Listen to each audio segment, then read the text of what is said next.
السلام عليكم ورحمة الله. أعوذ بالله من الشيطان الرجيم. بسم الله الرحمن الرحيم. الحمد لله رب العالمين. اللهم صل وسلم وبارك على سيدنا ونبينا محمد وبعد. പ്രിയമുള്ള സഹോദരീ സഹോദരന്മാരെ, India's secular democracy and opportunities ഇന്നത്തെ ഈ പാനൽ ഡിസ്കഷനിൽ ഞങ്ങൾ ചർച്ച ചെയ്യാൻ ഉദ്ദേശിക്കുന്ന വളരെ പ്രധാനപ്പെട്ട ടോപ്പിക് ഇതാണ്. 8 പതിറ്റാണ്ടോളമായി സ്വാതന്ത്ര്യത്തിന് ശേഷവും സ്വാതന്ത്ര്യത്തിന് മുമ്പ് അനേകം വർഷങ്ങളും ഇന്ത്യ അതിൻ്റെ പൂർണ്ണാർത്ഥത്തിലുള്ള രാഷ്ട്രസങ്കല്പത്തെ സൃഷ്ടിച്ചുകൊണ്ടിരിക്കുകയായിരുന്നു. 1946-49 കാലഘട്ടത്തിൽ ഇന്ത്യയുടെ ഭരണഘടനയുടെ കോൺസ്റ്റിറ്റ്യൂവന്റ് അസംബ്ലി രൂപവൽക്കരിച്ച് അതിനെ തുടർന്നുള്ള നിരന്തരമായ സംവാദങ്ങളും ഡിബേറ്റുകളും ഒക്കെ സംഘടിപ്പിക്കപ്പെട്ടപ്പോൾ ഈ രാഷ്ട്ര രൂപീകരണത്തിന്റെ സകല ടെൻഷനും അനുഭവിച്ചിരുന്നു എന്നുള്ളത് നമുക്കറിയാം. ഈ രാഷ്ട്രം ഭരണഘടന തലത്തിലേക്ക് കടക്കുമ്പോൾ ഭരണഘടന അസംബ്ലി രൂപവൽക്കരിച്ച് അത് പൂർത്തീകരിക്കുന്നതിന് മുമ്പ് ഒരുപാട് സംഭവ ബഹുലങ്ങളായ നിമിഷങ്ങളിലൂടെ കടന്നുപോയി. ഗാന്ധിയുടെ വധം നടന്നു, ഇന്ത്യക്ക് സ്വാതന്ത്ര്യം കിട്ടി, ഇന്ത്യ വിഭജിക്കപ്പെട്ടു, തുടങ്ങി അനേകം സംഭവ ബഹുലമായ ദിനങ്ങളാണ് ഈ ഒരു 3-4 വർഷത്തിനുള്ളിൽ കടന്നുപോയത്. അങ്ങനെയാണ് ഇന്ത്യയുടെ ഭരണഘടന രൂപവൽക്കരിക്കപ്പെടുന്നത്. ലോകത്തെ ഏറ്റവും വലിയ ഡെമോക്രസി എന്നാണ് ഇന്ത്യയെ പറയപ്പെടുന്നത്. അതിലെ ഏറ്റവും വലിയ പ്രധാനപ്പെട്ട കാര്യം എന്ന് പറയുന്നത് ഇന്ത്യയുടെ ബഹുസ്വരത, വൈവിധ്യം, വൈജാത്യങ്ങൾ, അഭിപ്രായങ്ങൾ, അഭിപ്രായ വ്യത്യാസങ്ങൾ, വ്യത്യസ്ത അഭിപ്രായങ്ങൾ, ഇതെല്ലാം പരിഗണിക്കപ്പെട്ട് അതിനെയെല്ലാം ഉൾക്കൊള്ളുകയും തിരിച്ചറിയുകയും വിലമതിക്കുകയും ഇങ്ങനെ ഇന്ത്യൻ കോൺസ്റ്റിറ്റ്യൂഷൻ എന്ന സത്യത്തിലേക്ക് നടക്കുകയായിരുന്നു. സത്യത്തിൽ ഇന്ത്യയുടെ ഒരു സ്ട്രക്ചർ, സാമൂഹ്യശാസ്ത്രപരമായ സ്ട്രക്ചർ, ഇന്ത്യ ഒറ്റ ചരടിൽ ഇന്ത്യയെ കോർത്തിണക്കാൻ സാധ്യമല്ല എന്നുള്ളതാണ്. ഒറ്റ ചരടിൽ കോർത്തിണക്കാൻ ഉതകുന്ന ഒരു കാരണവുമില്ല. ഒരേ ഒരു കാരണമേ ഉള്ളത്, ഇന്ത്യക്കാരനാവുക എന്നുള്ളതാണ്. ഇന്ത്യക്കാരെ ഒരു ചരടിൽ കോർത്തിണക്കാനുള്ള ഏക കാരണം ഇന്ത്യക്കാരനാവുക എന്നുള്ളതാണ്. അതിലപ്പുറം ഒരു വിഷയത്തിൽ ഇന്ത്യയെ ഏകീകരിക്കാൻ സാധ്യമല്ല. അതിലേക്കുള്ള സൂചനയാണ് ഇന്ത്യയുടെ കോൺസ്റ്റിറ്റ്യൂഷന്റെ പ്രിയാമ്പിൾ സൂചിപ്പിക്കുന്നത്. V the people of India തുടങ്ങുന്നത് തന്നെ അങ്ങനെയാണ്. V the people of India. ഇന്നത്തെ നമ്മുടെ തീം ടോക്കിൽ വളരെ പ്രധാനപ്പെട്ട ഒരു ടോക്ക് അതായിരുന്നു. V the people of India എന്നാണ്. വി അർത്ഥമാക്കുന്നത് ഇന്ത്യയിലെ എല്ലാ തട്ടിലുമുള്ള, എല്ലാ പ്രദേശത്തുമുള്ള, എല്ലാ കോണിലുമുള്ള മനുഷ്യരാണ് വി എന്നതുകൊണ്ട് ഉദ്ദേശിക്കുന്നത്. നമ്മൾ ഒരു രാഷ്ട്ര നിർമ്മാണ പ്രക്രിയയിലേക്ക് കടക്കാൻ പോകുന്നു. ഇന്ത്യ എന്നുള്ളത് ഒരു ഡൺ പ്രൊജക്റ്റ് അല്ല. ഇന്ത്യ എന്നതൊരു ഡൺ പ്രൊജക്റ്റ് അല്ല. അത് നടന്നുകൊണ്ടിരിക്കുന്ന ഒരു പ്രക്രിയയാണ്, ഒരു പ്രോസസ്സിംഗ് ആണ്. ഒരു പ്രോസസ്സിംഗ് പ്രോജക്റ്റാണ് ഇന്ത്യ എന്നുള്ളത്. പ്രത്യേകിച്ച് സെക്യുലർ ഡെമോക്രാറ്റിക് ഇന്ത്യ എന്ന കോൺസെപ്റ്റ് പ്രോസസ്സിംഗ് ആണ്. അതിലേക്കാണ് നടന്നുകൊണ്ടിരിക്കുന്നത്. ഇന്ത്യയുടെ ഈ സങ്കല്പം, അതും ഇന്ത്യയുടെ മഹത്തായ ഭരണഘടനയെ ബേസ് ആക്കിയിട്ടുള്ള ഈ സങ്കല്പം കാലാകാലങ്ങളായിട്ട്, ഒരുപാട് കാലങ്ങളായിട്ട്, ഒരുപാട് പ്രക്രിയകളിലൂടെ രൂപവൽക്കരിക്കപ്പെട്ടതാണ്, ഊതിക്കാച്ചിയെടുത്തതാണെന്നർത്ഥം. അതിൽ ഇന്ത്യയുടെ ദേശീയ പ്രസ്ഥാനത്തിന് ചെറുതല്ലാത്ത പങ്കുണ്ട്. അതുപോലെ സമരങ്ങൾക്ക്, സാമ്രാജ്യത്വ വിരുദ്ധ സമരങ്ങൾ, കർഷക സമരങ്ങൾ, മുതലാളിത്ത ജന്മിത്വത്തിനെതിരെയുള്ള സമരങ്ങൾ, തുടർന്ന് ഇന്ത്യയുടെ കോൺസ്റ്റിറ്റ്യൂവന്റ് അസംബ്ലിയിൽ വന്ന അനേകം ടോപ്പിക്കുകളെ ആധാരമാക്കിയുള്ള ഡിബേറ്റുകൾ, ഇതിനെല്ലാം വലിയ റോൾ വഹിച്ചുകൊണ്ടാണ് ഈ ഒരു തലങ്ങളിലേക്ക് കടക്കുന്നത്. നമുക്കറിയാവുന്നതുപോലെ ഇന്ത്യൻ ഭരണഘടനയുടെ ഏറ്റവും പ്രധാനപ്പെട്ട 3 അടിസ്ഥാന പില്ലറുകളായിട്ട് പറയുന്നത് ലിബർട്ടി, ഈക്വാലിറ്റി, ഫ്രാറ്റർനിറ്റി, സമത്വം, സ്വാതന്ത്ര്യം, സാഹോദര്യം. ഇതിന് സമത്വവും സ്വാതന്ത്ര്യവും പല ഘട്ടങ്ങളിലും ക്ലാഷ് വരുന്ന രണ്ട് ഐഡിയകളാണ്. ഈ രണ്ട് കോൺസെപ്റ്റുകളെ, വളരെ പ്രധാനപ്പെട്ട സ്വാതന്ത്ര്യവും സമത്വത്തെയും കണക്ട് ചെയ്യിപ്പിക്കുന്ന പടിയെടുക്കുന്നത് സാഹോദര്യം എന്ന മഹത്തായ ഒരു മൂല്യമാണ്. ഈ മൂല്യമാണ് ഇന്ത്യയുടെ നിർമ്മാണ പ്രക്രിയയിൽ, ഇന്ത്യയുടെ ഭരണഘടനയുടെ നിർമ്മാണ പ്രക്രിയയിൽ കാതലായ റോൾ വഹിച്ചത് എന്ന് പറയേണ്ടി വരും. സാഹോദര്യം എന്ന ആ കോൺസെപ്റ്റ്. സാഹോദര്യമാണ് സമത്വത്തെ നിർവചിച്ചത്. സാഹോദര്യമാണ് സമത്വത്തിന് അതിർവരമ്പുകൾ സൃഷ്ടിച്ചത്. സാഹോദര്യമാണ് ഫ്രീഡം, അല്ലെങ്കിൽ നമ്മൾ സ്വാതന്ത്ര്യം എന്ന് പറയുന്ന വലിയ മഹത്തായ ആഘോഷിക്കുന്ന ഫണ്ടമെന്റൽ റൈറ്റ്സിൽപ്പെട്ട സ്വാതന്ത്ര്യത്തെ നിർവചിച്ചത്, അതിന് അതിർവരമ്പുകൾ ഇട്ടത്. സാഹോദര്യം എന്നൊരു മൂല്യമില്ലാതെ കാര്യങ്ങൾ മുന്നോട്ട് കൊണ്ടുപോകാൻ സാധ്യമല്ലെന്ന് ഭരണഘടനയുടെ ശില്പികൾ കൃത്യമായി മുന്നിൽ കണ്ടിട്ടുണ്ട്. ഈ ചർച്ച മുന്നോട്ട് പോകേണ്ട ഒരുപാട് പോയിന്റുകളുണ്ട്. പ്രധാനമായിട്ട് ഇന്ത്യ ഒരു ഫെഡറൽ സിസ്റ്റമാണ്. ഫെഡറൽ സിസ്റ്റം എന്ന് പറയുമ്പോൾ ഇന്ത്യയുടെ ഫെഡറലിസത്തിനൊരു സ്വഭാവമുണ്ട്. അതൊരു അർദ്ധ ഫെഡറൽ സിസ്റ്റമാണ്. ആർട്ടിക്കിൾ 356 പറയുന്നത് പോലെ സെൻട്രൽ ഗവൺമെന്റിന് കൃത്യമായ ഒരു ഹോൾഡ് സംസ്ഥാന ഭരണത്തിന് മുകളിലുണ്ട്. അതോടൊപ്പം 7th ഷെഡ്യൂൾ എന്ന് പറയുന്ന നമ്മുടെ 3 തട്ടുകളാക്കിയിട്ട്, 3 ലിസ്റ്റുകളാക്കിയിട്ട് ഭരണ പ്രക്രിയ വിഭജിച്ച ഒരു സ്വഭാവം ഇന്ത്യയുടെ ഫെഡറൽ സിസ്റ്റത്തിനുണ്ട്. സ്വാഭാവികമായിട്ടും സ്റ്റേറ്റുകൾക്ക് അതിൻ്റെതായ റോളുണ്ട്. ഈ 2 റോളുകളെയും കൃത്യമായി നിർവചിക്കപ്പെടുകയും അതിൻ്റെ അളവിൽ ഉൾക്കൊണ്ടുകൊണ്ട് മുന്നോട്ട് പോവുകയും ചെയ്യുന്ന ഒരു അർദ്ധ ഫെഡറൽ സിസ്റ്റമാണ് ഇന്ത്യക്കുള്ളത്. അതുപോലെ നമുക്കറിയാവുന്നതാണ് സ്വാതന്ത്ര്യത്തിൻ്റെ അല്ലെങ്കിൽ നമ്മുടെ അവകാശങ്ങളുടെ കൃത്യമായ നിർവചനങ്ങൾ. ഫണ്ടമെന്റൽ റൈറ്റ്സ് എന്ന് പറയുന്ന ആർട്ടിക്കിൾ 12 മുതൽ 35 വരെയുള്ള ഭരണഘടനയുടെ വളരെ പ്രധാനപ്പെട്ട ഏരിയ, അമെൻമെന്റിന് പോലും സാധ്യതയില്ലാത്ത ഏരിയ, അത് പറയുന്ന ഏരിയയാണ്. അതുപോലെ ഈ ഒരു ബാലൻസിങ്, ഇന്ത്യയുടെ ഈ വൈവിധ്യത്തെ നിലനിർത്താനുള്ള ബാലൻസിങ്, ആ ബാലൻസിങ് ചെയ്തു പോകുമ്പോൾ ഇന്ത്യയുടെ പല തട്ടിലും കാലങ്ങളായിട്ട് ഇന്ത്യക്ക് സഹജമായി ഒരു ഡെമോക്രാറ്റിക് ആവാനുള്ള ഒരു സാധ്യതയുമില്ലാത്ത ഒരു രാജ്യമാണ് ഇന്ത്യ. ആ രീതിയിലാണ് ഇന്ത്യയുടെ സാമൂഹ്യ പരിസരം വളർന്നു വന്നിട്ടുള്ളത്. അതിനെ ബാലൻസ് ചെയ്യുന്നതിൽ കൃത്യമായി റോൾ വഹിച്ചിട്ടുള്ളത് ഭരണഘടനാ ശില്പികൾ പറയുന്നത് പോലെ റെപ്രസെന്റേഷൻ ഉറപ്പുവരുത്തിക്കൊണ്ടാണ്. റെപ്രസെന്റേഷൻ ഉറപ്പുവരുത്താൻ പലവിധ മാർഗങ്ങളുണ്ട്. ബ്യൂറോക്രസിയിലും എഡ്യൂക്കേഷനിലും അതുപോലെ പൊളിറ്റിക്സിലും ഒക്കെ കൃത്യമായി റെപ്രസെന്റേഷൻ ഉറപ്പുവരുത്തിക്കൊണ്ടുള്ള ഭരണഘടനയുടെ നീക്കങ്ങൾ വളരെ പ്രധാനമാണ്. ആ രീതിയിലൂടെ ചർച്ചകൾ മുന്നോട്ട് പോകേണ്ടതുണ്ട്. അതുപോലെ നമുക്കറിയാം, ഈ രാഷ്ട്രത്തിന്റെ പുതിയ കാലഘട്ടത്ത് ഈ സെക്യുലർ ഡെമോക്രസി എന്ന മഹത്തായ കോൺസെപ്റ്റ് നേരിടുന്ന വെല്ലുവിളികൾ, അത് ഈ ചർച്ചയുടെ മർമ്മമാണ്, കോറാണ്. അതിലൂടെ ചർച്ച മുന്നോട്ട് പോവേണ്ടതുണ്ട്. വളരെ റീസെന്റ് ആയിട്ട് നമ്മുടെ മുന്നിൽ ഒരുപാട് പ്രശ്നങ്ങളുണ്ട്. UCC നടപ്പിൽ വരുത്തിക്കൊണ്ടിരിക്കുന്ന ഒരു കാലഘട്ടത്തിൽ കൂടിയാണ് നമ്മൾ മുന്നോട്ട് പോകുന്നത്. UCC പ്രാക്ടിക്കലാണോ, അല്ലെങ്കിൽ UCC നടപ്പാക്കി എന്ന് പറയപ്പെടുന്ന സ്ഥലത്ത് UCC ഉണ്ടായിട്ടുണ്ടോ എന്നൊക്കെ ഈ ചർച്ച പരിശോധിക്കാൻ പോവുകയാണ്. അതുപോലെ മറ്റൊരു കാര്യം പറയാനുള്ളത്, ഡെമോക്രസി എന്നതിനെ നമ്മൾ മലയാളത്തിലേക്ക് തർജ്ജമ ചെയ്യുമ്പോൾ ജനാധിപത്യം എന്ന് പറയാറുണ്ട്. സത്യത്തിൽ ഡെമോക്രസിയുടെ കൃത്യമായ നിർവചനം ജനാധിപത്യം എന്ന് ട്രാൻസ്ലേറ്റ് ചെയ്യുന്നതിലൂടെ നഷ്ടമായി പോകുന്നുണ്ടോ എന്ന് ആലോചിക്കപ്പെടാറുണ്ട്. സാധാരണ ഡെമോക്രസി എന്ന് പറയുമ്പോൾ ജനങ്ങളുടെ ആധിപത്യം, ഒരാളുടെയും ആധിപത്യം ഇല്ലാത്ത ഒരു സംവിധാനത്തിന്റെ പേരാണ് ഡെമോക്രസി എന്ന് പറയുന്നത്. അങ്ങനെ ഡെമോക്രസി 5 വർഷത്തിലൊരിക്കൽ ഇലക്ഷൻ വരുമ്പോൾ നമ്മുടെ വോട്ടർമാരുടെ സമ്മതിദാനാവകാശം നിർവഹിച്ച് എലക്ട് ചെയ്യപ്പെടുന്ന ഒരു സംവിധാനം, ഭരണ പ്രക്രിയ, അത് ആണ് ഡെമോക്രസിയുടെ ഒരു ഭാവം എന്നതിലപ്പുറം സെക്യുലർ ഡെമോക്രസി കൃത്യമായി നമ്മുടെ മുന്നിൽ അനുഭവേദ്യമാകുന്ന സമയം എന്ന് പറയുന്നത് ഈ 5 വർഷത്തിലെ ഒരിക്കൽ നടക്കുന്ന പ്രക്രിയയുടെ ഇടയിൽ നടക്കുന്ന സംഭവങ്ങളാണ്. ഈ 5 വർഷത്തിൽ എന്ത് നടക്കുന്നു? കേൾക്കാത്തവരെ കേൾക്കുന്നു, കാണാത്തവരെ കാണുന്നു, അരികുവൽക്കരിക്കപ്പെട്ടവരെ മുന്നിലേക്ക് കൊണ്ടുവരുന്നു, മെയിൻ സ്ട്രീമിലേക്ക് കൊണ്ടുവരുന്നു.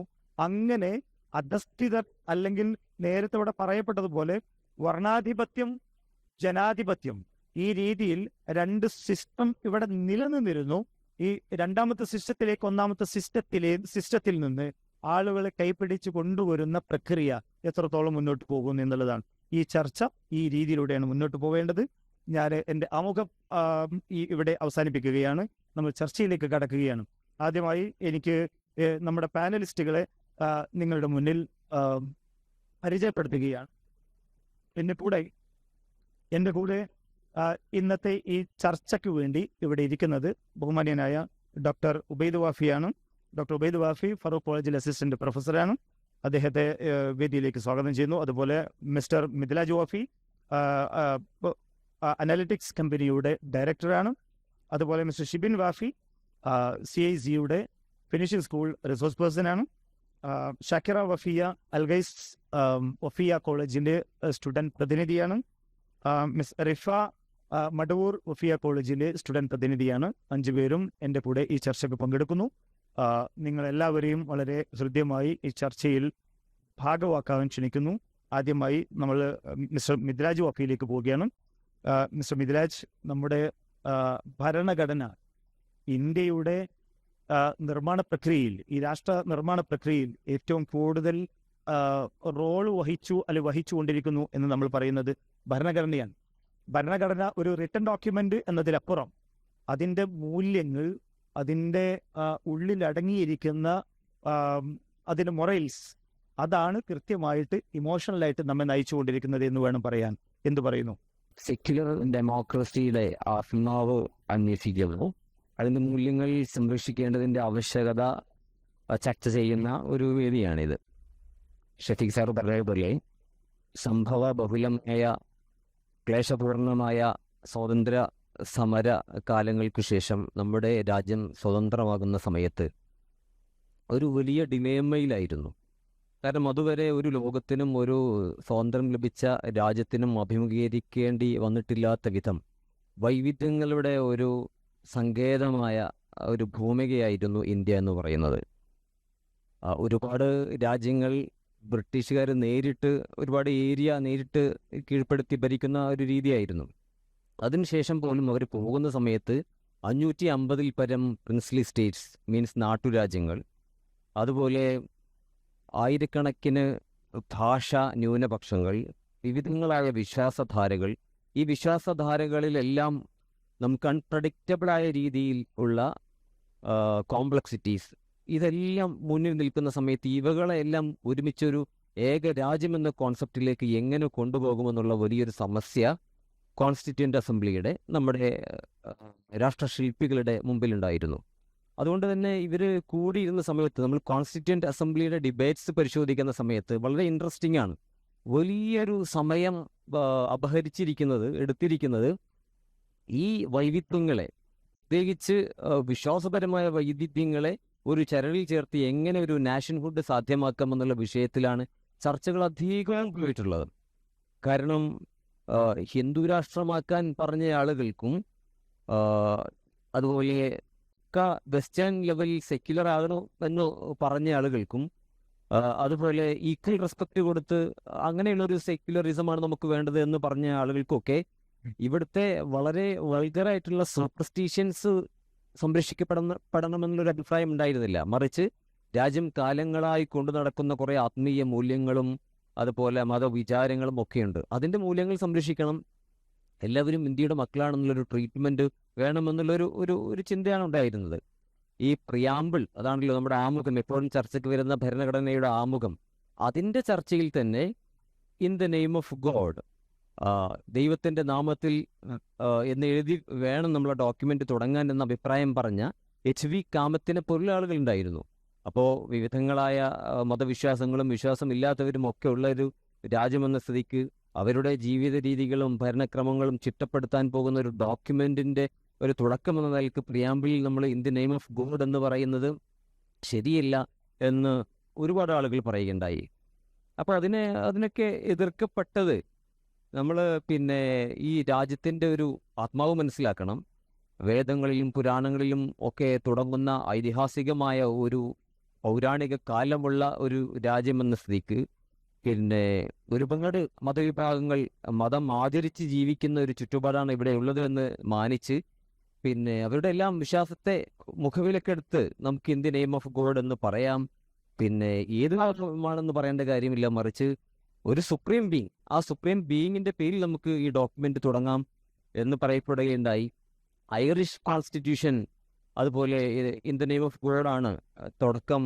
അതിൻ്റെ ഡോക്യുമെന്റിന്റെ തുടക്കത്തിൽ അങ്ങനെയുണ്ട്, അങ്ങനെയാകാം എന്ന് പറയപ്പെടുകയുണ്ടായി. ചുരുക്കത്തിൽ ഈ വിഷയത്തിൽ വലിയ ഡിബേറ്റ്സ് നടക്കുകയും ഒടുക്കം പിന്നെ in the name of God ഒരു ദൈവത്തിന്റെ പേരിൽ നമ്മളൊരു ഈ ഡോക്യുമെന്റ് തുടങ്ങണ്ട. കാരണം പിന്നെ ദൈവത്തിന്റെ പേരിൽ തുടങ്ങിയ ഒരു ഡോക്യുമെന്റ് ഡെമോക്രാറ്റിക് വോട്ടിങ്ങിന് വിധേയപ്പെട്ടുകൊണ്ട് മാത്രം ഓരോ നിയമസംഹിതകളും നിയമങ്ങളൊക്കെ പാസ്സാക്കപ്പെടേണ്ട ഒരു സ്ഥിതി വിശേഷം ഉണ്ടാകുമ്പോൾ ദൈവം നമ്മുടെ വോട്ടിങ്ങിന് ഡെമോക്രാറ്റിക് പ്രോസസ്സിനെ ആശ്രയിക്കുമെന്ന് വരുമല്ലോ എന്നൊക്കെ പറഞ്ഞ് അതിൽ നിന്ന് ആ ഭാഗം ഒഴിവാക്കുകയാണ് ഉണ്ടായത്. പിന്നെ സെക്യുലറിസം, ഈ വാസ്തവത്തിൽ സെക്യുലറിസം എന്നുള്ള വേർഡിൽ വലിയ ചർച്ച ഉണ്ടായിട്ടില്ല എന്നുള്ളതാണ് കൗതുകകരമായ ഒരു കാര്യം. എല്ലാ ജനങ്ങളെയും ഉൾക്കൊള്ളണമെന്നും എല്ലാവർക്കും ഈക്വാലിറ്റി, നേരത്തെ പറഞ്ഞതുപോലെ ഫ്രാറ്റേണിറ്റിയും ഉറപ്പുവരുത്തണം എന്നൊക്കെ പറയുമ്പോഴും സെക്യുലറിസം എന്നുള്ള ആ വേർഡ് പ്രിയാമ്പിളിലോ അല്ലെങ്കിൽ ഭരണഘടനയിലോ ഉൾപ്പെടുത്തണം എന്നുള്ള രീതിയിൽ ആകെ നമ്മൾ പരിശോധിക്കുമ്പോൾ കർണാടകയിൽ നിന്നുള്ള, ബീഹാറിൽ നിന്നുള്ള ഒരു പ്രതിനിധി മാത്രമാണ് സെക്യുലർ, അതുപോലെ സോഷ്യലിസ്റ്റ്, കോമൺവെൽത്ത് തുടങ്ങിയ ചില സജഷൻസ് ഒക്കെ അദ്ദേഹം പറയുന്നുണ്ട്. അപ്പോൾ അതിനെ നമ്മൾ സാധാരണ പറയാറുണ്ട് BR അംബേദ്കർ സെക്യുലറിസത്തിന് എതിരായിരുന്നു എന്നുള്ളത്. വാസ്തവത്തിൽ അംബേദ്കറിന്റെ ഒരു വീക്ഷണം എന്ന് പറയുന്നത് നേരത്തെ പറയപ്പെട്ടതുപോലെ വിശാലമായൊരു വീക്ഷണമായിരുന്നു, ഇന്ത്യയുടെ ആത്മാവിനെ മനസ്സിലാക്കിക്കൊണ്ടുള്ളൊരു വീക്ഷണമായിരുന്നു. സെക്യുലറിസം എന്നുള്ള വേർഡ് പിന്നെ അതൊരു വെസ്റ്റേൺ സംഭാവനയാണ്. അത് ഏകദേശം ഒക്കെ മതത്തെ പുറത്തു നിർത്തുന്ന ഒരു നിരാകരണ സ്വഭാവമുള്ള ഒരു സംജ്ഞയാണ്. അതുകൊണ്ട് ഇന്ത്യൻ കോണ്ടെക്സ്റ്റിൽ ഒരിക്കലും സെക്യുലർ എന്നുള്ള വേർഡ് ചേരില്ല, മറിച്ച് നമുക്ക് ഇവിടുത്തെ എല്ലാ ഉപവിഭാഗങ്ങളെയും ജനതകളെയും ഒരുമിച്ച് നിർത്തുന്ന ഈക്വാലിറ്റിയും ഫ്രാറ്റേണിറ്റിയുമാണ് വരേണ്ടത്. അത് പ്രയോഗവൽക്കരിക്കാനുള്ള എല്ലാ കാര്യങ്ങളും നമ്മൾ ഉറപ്പുവരുത്തുക എന്നുള്ള രീതിയിലാണ് ചർച്ചകൾ പോയതും. പിന്നെ അന്ന് തുടക്കത്തിൽ പ്രിയാമ്പിളിൽ പോലും സെക്യുലർ എന്നുള്ള വേർഡ് പിന്നെ എഴുതി ചേർക്കപ്പെടാതെ പോയതും, സോഷ്യലിസ്റ്റ് എന്നുള്ള വേർഡ് പോലും ചേർത്തില്ല. അതിന് അംബേദ്കർ പറഞ്ഞത് ഈ സോഷ്യലിസം എന്ന് പറയുന്നത് നമ്മൾ കേവലാർത്ഥത്തിൽ പാവങ്ങളൊക്കെ പരിഗണിക്കുന്ന ഒരു സിസ്റ്റം എന്ന് പറയുമ്പോഴും അത് ശരിക്ക് ഡെഫിനിഷനും അതിർവരമ്പുകളും ഉള്ള ഒരു ജീവിത രീതിയാണ് ഒരു സമൂഹത്തിന്റെ. അപ്പോൾ അത് നമ്മൾ ആദ്യമേ എങ്ങനെ ജീവിക്കണമെന്ന് ഈ ഡോക്യുമെന്റിൽ പറഞ്ഞു വെക്കുന്നതിൽ വലിയ അനീതിയുണ്ട്. ജനം തീരുമാനിക്കട്ടെ, സോഷ്യലിസമാണോ അതല്ല ക്യാപിറ്റലിസമാണോ, അതിൻ്റെ മിക്സ്ഡ് ആയിട്ടുള്ള ഏതെങ്കിലും ജീവിത രീതികളാണോ as a society India develop ചെയ്യേണ്ടത് എന്നുള്ളത് ഓൺ ദി ഗോ അത് ജനങ്ങൾ തീരുമാനിക്കേണ്ടതാണ് എന്ന് പറഞ്ഞുകൊണ്ടായിരുന്നു സോഷ്യലിസ്റ്റ് എന്നുള്ള വേർഡ് പോലും തുടക്കത്തിൽ ഉണ്ടാവാതിരുന്നത്. പിന്നെ 1976 42nd അമെൻമെന്റ് വഴിയാണ് സെക്യുലർ സോഷ്യലിസ്റ്റ് എന്നുള്ള പദം വരുന്നത്. എന്തായാലും കോൺസ്റ്റിറ്റ്യൂന്റ് അസംബ്ലിയിലെ മുഴുവൻ അംഗങ്ങളും ഏകോപിച്ചൊരു അഭിപ്രായം എന്ന് പറയുന്നത് എല്ലാവർക്കും പിന്നെ പ്രസന്റേഷൻ കിട്ടണം, എല്ലാവരുടെയും ബില്ല്, അവരുടെ താല്പര്യങ്ങൾ പരിഗണിക്കപ്പെടണം, ഫ്രാറ്റേണിറ്റിയും നീതിയും ഉറപ്പുവരുത്തണം എന്നുള്ളൊരു സംഗതിയായിരുന്നു. ആ രീതിയിലായിരുന്നു പിന്നെ ഇന്ത്യൻ ഭരണഘടന ഡ്രാഫ്റ്റ് ചെയ്യപ്പെടുന്നത്. ഇതിൽ നമുക്ക് എപ്പോഴും തോന്നുന്ന ഒരു പ്രധാനപ്പെട്ട കാര്യമാണ് ഈ പുതിയ ഇഷ്യൂസ് ഒക്കെ നടക്കുമ്പോൾ ഇന്ത്യൻ സെക്യുലറിസം അല്ലെങ്കിൽ ഇന്ത്യയുടെ ഭരണഘടന ഈ രീതിയിൽ ഡെവലപ്പ് ചെയ്തപ്പോൾ ഏത് രീതിയിലാണ് പുതിയ കാലഘട്ടത്തിലേക്ക് അത് ഒരു ഫിറ്റായിട്ട് മാറുന്നത്, ഈ രീതിയിലാണ് പിന്നെ പുതിയ കമ്പാറ്റബിളായി മാറണമല്ലോ പുതിയ കാലഘട്ടത്തിലേക്ക്. ഇന്ത്യൻ കോൺസ്റ്റിറ്റ്യൂഷൻ ഡെവലപ്പ് ചെയ്തു വരുമ്പോൾ ഏതെല്ലാം ഘടകങ്ങളാണ് പുതിയ കാലഘട്ടത്തിലേക്ക് ഭാവിയിലേക്ക് കരുതി വെച്ചിട്ടുണ്ടാവുക? എങ്ങനെയാണത്? നമ്മൾ ഈ ക്വസ്റ്റ്യൻ അഡ്രസ്സ് ചെയ്യുമ്പോൾ നമ്മുടെ കോൺസ്റ്റിറ്റ്യൂഷൻ്റെ കുറേ ബേസിക് മൂല്യങ്ങളായ ചില സംഗതികളുണ്ട്. ഈ ഫ്രാറ്റേണിറ്റി, അതുപോലെ ഇക്വാലിറ്റി, എക്വിറ്റി തുടങ്ങിയ സോഷ്യൽ ജസ്റ്റിസ് തുടങ്ങിയ കാര്യങ്ങൾ. അപ്പോൾ ഇന്ത്യ എന്ന ഈ ഒരു വലിയ സമൂഹത്തെ സ്വാതന്ത്ര്യത്തിന് ശേഷം ലോക ജനതയ്ക്ക് മുമ്പിൽ അവതരിപ്പിക്കുമ്പോൾ ഇതിൻ്റെ മുഖമുദ്രയായി മാറേണ്ട കുറേ വാല്യൂസ് ഉണ്ട്. അത് എങ്ങനെയാകണമെന്നുള്ള വിഷയത്തിൽ നമ്മുടെ പിന്നെ രാഷ്ട്രശില്പികൾക്ക് വലിയ ധിഷണയും ഷാഠ്യവും ഒക്കെ ഉണ്ടായിരുന്നു. അതുകൊണ്ടാണ് പിന്നെ equity and fraternity, social justice എന്നൊക്കെയുള്ള ഫൗണ്ടേഷണൽ തീംസിന് പുറത്ത് കോൺസ്റ്റിറ്റ്യൂഷൻ ഡെവലപ്പ് ചെയ്തു പോകുന്നത് നമ്മൾ കാണുന്നത്. കാരണം എവിടെയും അതിലൊരു കോംപ്രമൈസ് നമ്മൾ കാണുന്നില്ല. ഫണ്ടമെന്റൽ റൈറ്റ്സ് എന്ന കാറ്റഗറി എടുക്കുന്ന സമയത്ത് ഈ ഒരു പ്രിൻസിപ്പിൾ വലിയ അളവിൽ പാലിക്കപ്പെടുന്നതായിട്ട് നമുക്ക് കാണാം. ഒരുപക്ഷെ ഇതൊക്കെ ഉൾക്കൊള്ളാൻ വേണ്ടിയാണ് നമ്മൾ മതനിരപേക്ഷത എന്ന് പറയുമ്പോൾ പിന്നെ വെസ്റ്റേൺ വേർഡായിട്ടുള്ള സെക്യുലറിസം എന്നുള്ള വേർഡ് അഡോപ്റ്റ് ചെയ്യാൻ തന്നെ നമ്മൾ മടിച്ചത് ഇവിടുത്തെ ജനങ്ങൾ അവരുടെ വികാരങ്ങളെല്ലാം ശരിയായ അളവിൽ നമുക്ക് പ്രതിഫലിപ്പിക്കാൻ പറ്റണം എന്നുള്ള ഒരു ചിന്ത കൊണ്ടാണ് ആ വേർഡ് തന്നെ ഉപയോഗിക്കാൻ ഒരു അമാന്തം ഉണ്ടായത്. അങ്ങനെയാണ് ഒരു ഇന്ത്യൻ കോണ്ടെക്സ്റ്റിന് വേണ്ട സെക്യുലറിസം നമ്മൾ ഡെവലപ്പ് ചെയ്തെടുക്കുന്നത്. ഇത് നിരപേക്ഷതയാണ് ശരിക്കും. US കോൺസ്റ്റിറ്റ്യൂഷൻ എടുക്കുന്ന സമയത്ത് അതിൽ എസ്റ്റാബ്ലിഷ്മെന്റ് ക്ലോസ് എന്ന് പറയുന്ന ശരിക്കും സ്റ്റേറ്റിനെയും റിലീജിയനെയും വളരെ തിക്കായിട്ടുള്ളൊരു വാള് കെട്ടി വേർതിരിക്കുന്ന രീതിയിൽ കാണാം. പക്ഷെ ഇന്ത്യയുടെ ഈ സെപ്പറേഷൻ എന്ന് പറയുന്നത് സ്റ്റേറ്റും റിലീജിയൻ വിശ്വാസധാരകളും സെപ്പറേറ്റ് ചെയ്യപ്പെടണം എന്ന് പറയുമ്പോൾ അതിൻ്റെ ഒരു വാൾ, ഒരു മറ എന്ന് പറയുന്നത് എപ്പോഴും ഒരു പോറസ് ആയിട്ടുള്ള അങ്ങോട്ടും ഇങ്ങോട്ടും ഉൾക്കൊള്ളൽ സാധ്യമായ ഇടപെടൽ പറ്റുന്ന രീതികളൊന്നാണ്.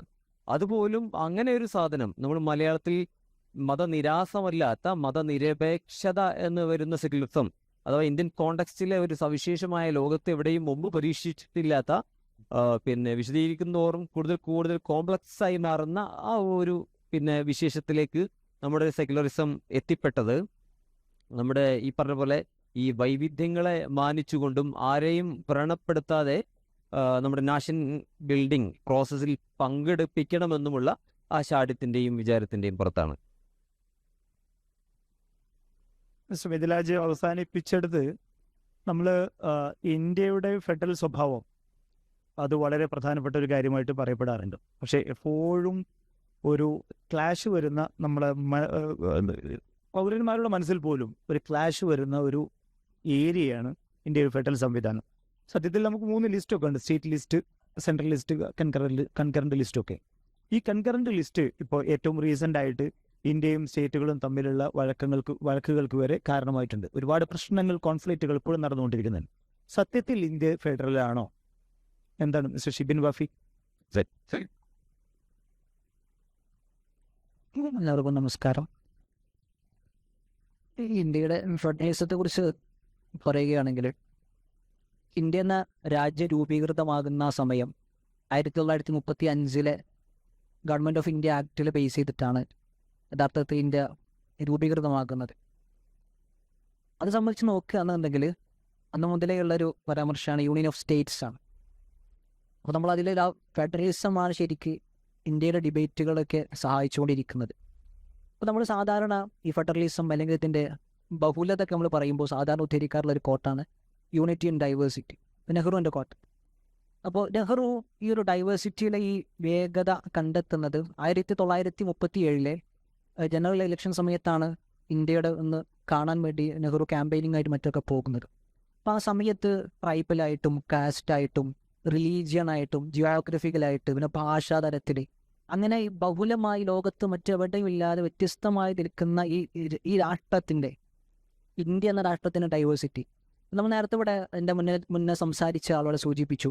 നമ്മളെ ഇന്ത്യ എന്ന് പറയുമ്പോൾ അതിൻ്റെ ഒരു ഡൈവേഴ്സിറ്റി, അതിൻ്റെ സെക്യുലറിസം എന്നൊക്കെ പറയുമ്പോൾ നമ്മളെല്ലാത്തിനെയും മാറ്റിയൊരു കോണ്ടെക്സ്റ്റിൽ തന്നെ നമ്മളതിൻ്റെ മനസ്സിലാക്കേണ്ടി വരും. ഇപ്പോൾ ഏതൊരു വാക്കും ഇന്ത്യൻ ഔട്ട് ഓഫ് ഇന്ത്യ ഉപയോഗിക്കുന്ന തന്നെ മറ്റൊരു കൊണോട്ടേഷനും അന്നേരം ഇന്ത്യയിലേക്ക് വരുമ്പോൾ അതിൻ്റെ ഒരു വ്യത്യസ്തമായൊരു കൊണോട്ടേഷൻ ആയിരിക്കും ഉണ്ടായിരിക്കാം. അപ്പോൾ നമ്മൾ ഇന്ത്യ രാജ്യ രൂപീകൃതമായ തുടക്കം മുതൽ ഒരുപാട് പ്രിൻസ്ലി സ്റ്റേറ്റ് ആണെന്ന് പറഞ്ഞ് സൂചിപ്പിച്ചു. അപ്പോൾ ആ സമയത്തൊക്കെ പല ഭാഗങ്ങളിൽ നിന്നും അപ്രൈസിംഗ് ഒക്കെ ഉണ്ടായിട്ടുണ്ട്. നമ്മൾ നോർത്ത് ഈസ്റ്റേൺ സ്റ്റേറ്റുകളുടെ കാര്യങ്ങൾ നമുക്കറിയാം. അതുപോലെ തന്നെ ജമ്മു കാശ്മീരിന് വേണ്ടിയിട്ടുണ്ടായിരുന്ന പിന്നെ അതിന് ശേഷവും അവകാശങ്ങളുമായിട്ടും പുതിയ ഡെമോക്രാറ്റിക് ഫ്രണ്ടൊക്കെ അവിടെ വന്നത് നമുക്കറിയാം. അതുപോലെയാണ് പിന്നെ തമിഴ്നാട്, പിന്നെ ഏറ്റവും പ്രശസ്തമായ നമ്മുടെ പഞ്ചാബിലുണ്ടായിരുന്ന സിഖ്, അവരുടെ പ്രാദേശികമായ ഐഡൻറ്റിറ്റികളൊക്കെ. അപ്പോൾ നമ്മളെപ്പോഴും മനസ്സിലാക്കേണ്ടത് ഈ വൈവിധ്യം എന്ന് പറയുന്നത് reality and in its deep rooted, വളരെയധികം ഡെപ്തിൽ കിടക്കുന്ന ഒരു സംഗതിയാണ്. അപ്പോൾ നമ്മളിത് സ്വാഭാവികമായിട്ടും യൂണിറ്റി ആൻഡ് ഡൈവേഴ്സിറ്റി എന്ന് പറയുന്ന നമ്മളിപ്പോൾ കേരളത്തിൽ നിന്ന് പറയുമ്പോൾ അത് വളരെ പരിമിതപ്പെട്ട ഒരു ശരിക്കൊരു യൂണിറ്റി ആയിരിക്കും. നമുക്ക് കോംപ്രഹെൻസീവായിട്ട് നമുക്ക് മനസ്സിലാക്കാൻ പറ്റില്ല അത്. അപ്പോൾ ഈ ഫെഡറലിസം എന്ന് പറയുമ്പോൾ നമ്മൾ നേരത്തെ സൂചിപ്പിച്ചു, ഈ നിങ്ങൾ മറ്റേ ലിസ്റ്റുകളെ കുറിച്ച് പറഞ്ഞു. ഈ കോൺസ്റ്റിറ്റ്യൂഷൻ ഇറ്റ്സെൽഫ് പ്രൊമോട്ട് ചെയ്യുന്നത് ഈ ഫെഡറലിസം ഈ സംഗതിയാണ്. അപ്പോൾ നമ്മൾ പറയുകയാണെങ്കിൽ ഈ ഡിവിഷൻ ഓഫ് പവർ അതങ്ങനെ കൊടുത്തിട്ടുണ്ട്. സ്റ്റേറ്റ് എന്തൊക്കെയാണ് ഇടപെടേണ്ടത്. ഇവിടെ നമ്മുടെ ബ്യൂറോക്രസി പോലും 3 ലെവലാണ്. നമ്മുടെ സ്റ്റേറ്റ് ലെവലുണ്ട്, സെൻട്രൽ ഗവൺമെൻറ്റിൻ്റെ ഉണ്ട്, ആൾ ഇന്ത്യ ലെവലുണ്ട്. അപ്പോൾ പല വിധാനത്തിൽ ഇങ്ങനെ കിടക്കുന്ന ഒരു സംഗതി നമ്മുടെ സഞ്ജീവ് ബാവ അദ്ദേഹത്തിൻ്റെ ഇന്ത്യ അഗെയിൻസ്റ്റ് ഇറ്റ് സെൽഫ് എന്ന പുസ്തകത്തിൽ ഇന്ത്യയുടെ അകത്തുനിന്നുണ്ടായ ഒരുപാട് അപ്രൈസിങ്ങിനെ കുറിച്ച് പറയുന്നുണ്ട്. അപ്പോൾ നമ്മുടെ ഇവിടെ മുന്നത്തെ പാനലിസ്റ്റ് സൂചിപ്പിച്ചു നേഷൻ ബിൽഡിംഗ് എന്ന് പറഞ്ഞു. യഥാർത്ഥത്തിൽ ഒരു നേഷൻ സ്റ്റേറ്റ് നമ്മൾ ഒരു ഒറ്റ സ്പച്ചിൽ മനസ്സിലാക്കുന്നതിനപ്പുറം അദ്ദേഹം അവിടെ പറയുന്നത് എങ്ങനെയാ വെച്ചാൽ അത് ഒന്നുകൂടെ കടന്നിട്ട് നമ്മളൊരു ജെന്യുവിൻ ഒരു ഫെഡറേഷൻ ബിൽഡിംഗ് ആണ് നമ്മൾ ഹെൽത്തി ആയിട്ട് ആലോചിക്കേണ്ടത്. എന്നാൽ ഇന്ത്യ പോലുള്ള ഒരു ബഹുത്വമായ ഒരു ഐഡിയ നിലനിൽക്കുന്ന ഒരു ജീവിതം നിലനിൽക്കുന്ന രാഷ്ട്രത്തിൽ അത് സഹായിക്കുള്ളൂ. അപ്പോൾ നമ്മൾ റീസെൻ്റ് ആയിട്ട് കേൾക്കുന്ന ഒരു സംഗതിയാണ് വൺ നേഷൻ വൺ ഇലക്ഷൻ. അതൊക്കെ അത് ഫസ്റ്റ് ടൈക്കിൽ നമുക്കത് വളരെ സുഖമായി തോന്നും, ഒരു രാജ്യം ഒരു തെരഞ്ഞെടുപ്പ്. അതിന് കാരണം പറഞ്ഞാൽ വളരെ രസമാവും. എന്താ വെച്ചാൽ നമ്മൾ ഫിനാൻഷ്യൽ ഒരുപാട് ലാഭമുണ്ടെന്ന് അതിന് പ്രധാനപ്പെട്ട ഒരു വാദം, അതിന് വേണ്ടി അക്കോമഡേറ്റ് ചെയ്യണം, നമ്മളതിന് വേണ്ടിയിട്ട് വാദിക്കുന്നവർ പറയുന്നുണ്ട്. പക്ഷെ നമ്മൾ ആലോചിക്കേണ്ടത് നമ്മൾ ജനാധിപത്യ സംവിധാനത്തിൻ്റെ ആത്മാവ് യഥാർത്ഥ ഇലക്ഷനുകളാണല്ലോ. അപ്പോൾ നമ്മൾ ഒരു വണ്ടി ഓടുന്നുണ്ടെങ്കിൽ അതിൽ പെട്രോൾ ഒഴിക്കണം, അതിന് ഒരുപാട് ചിലവുണ്ട് നമ്മൾ പറയുമ്പോഴും അത് നമ്മൾ ഭാരതത്തെ മെയിൻറ്റെയിൻ ചെയ്യാൻ ശ്രമിക്കണം. അപ്പോൾ ഇന്ത്യൻ ഡെമോക്രസിയെ നിലനിർത്താൻ വേണ്ട സംഗതിയാണ് ഇലക്ഷൻസ്. അപ്പോൾ ഇലക്ഷൻസ് ഫിനാൻഷ്യൽ ബർഡൻ ഉണ്ടെങ്കിൽ വേണം, കാരണം നമ്മൾ എക്സസൈസ് ചെയ്യുന്ന, നമ്മൾ എൻ്റർടൈൻ ചെയ്യുന്ന, നമ്മൾ ജീവിക്കുന്ന ആ ഒരു മൂല്യത്തിൻ്റെ വാല്യൂവിൻ്റെ വിലയാണത്. നമ്മളൊരിക്കലും മറ്റു പല കാര്യങ്ങൾ പറയാം, പക്ഷെ നമ്മൾ ഒരു കണക്ക് പറയരുത്. നമ്മൾ ജനാധിപത്യത്തിൻ്റെ കണക്കൊരിക്കലും പറയാൻ പാടില്ല, അതൊരു വിഷയമാണ്. പിന്നെ ഇനി ആ ഇലക്ഷൻ എത്രമാത്രം ചെലവ് വരും എന്നുള്ള കാര്യം അടുത്ത ചർച്ചകളിൽ നമുക്ക് പോയാൽ അത് പാർട്ടികളെയാണോ അതിന് ഫണ്ട് ചെയ്യുന്നവരാണ് കൂടുതൽ ബാധിക്കുന്നതൊക്കെ മനസ്സിലാവും.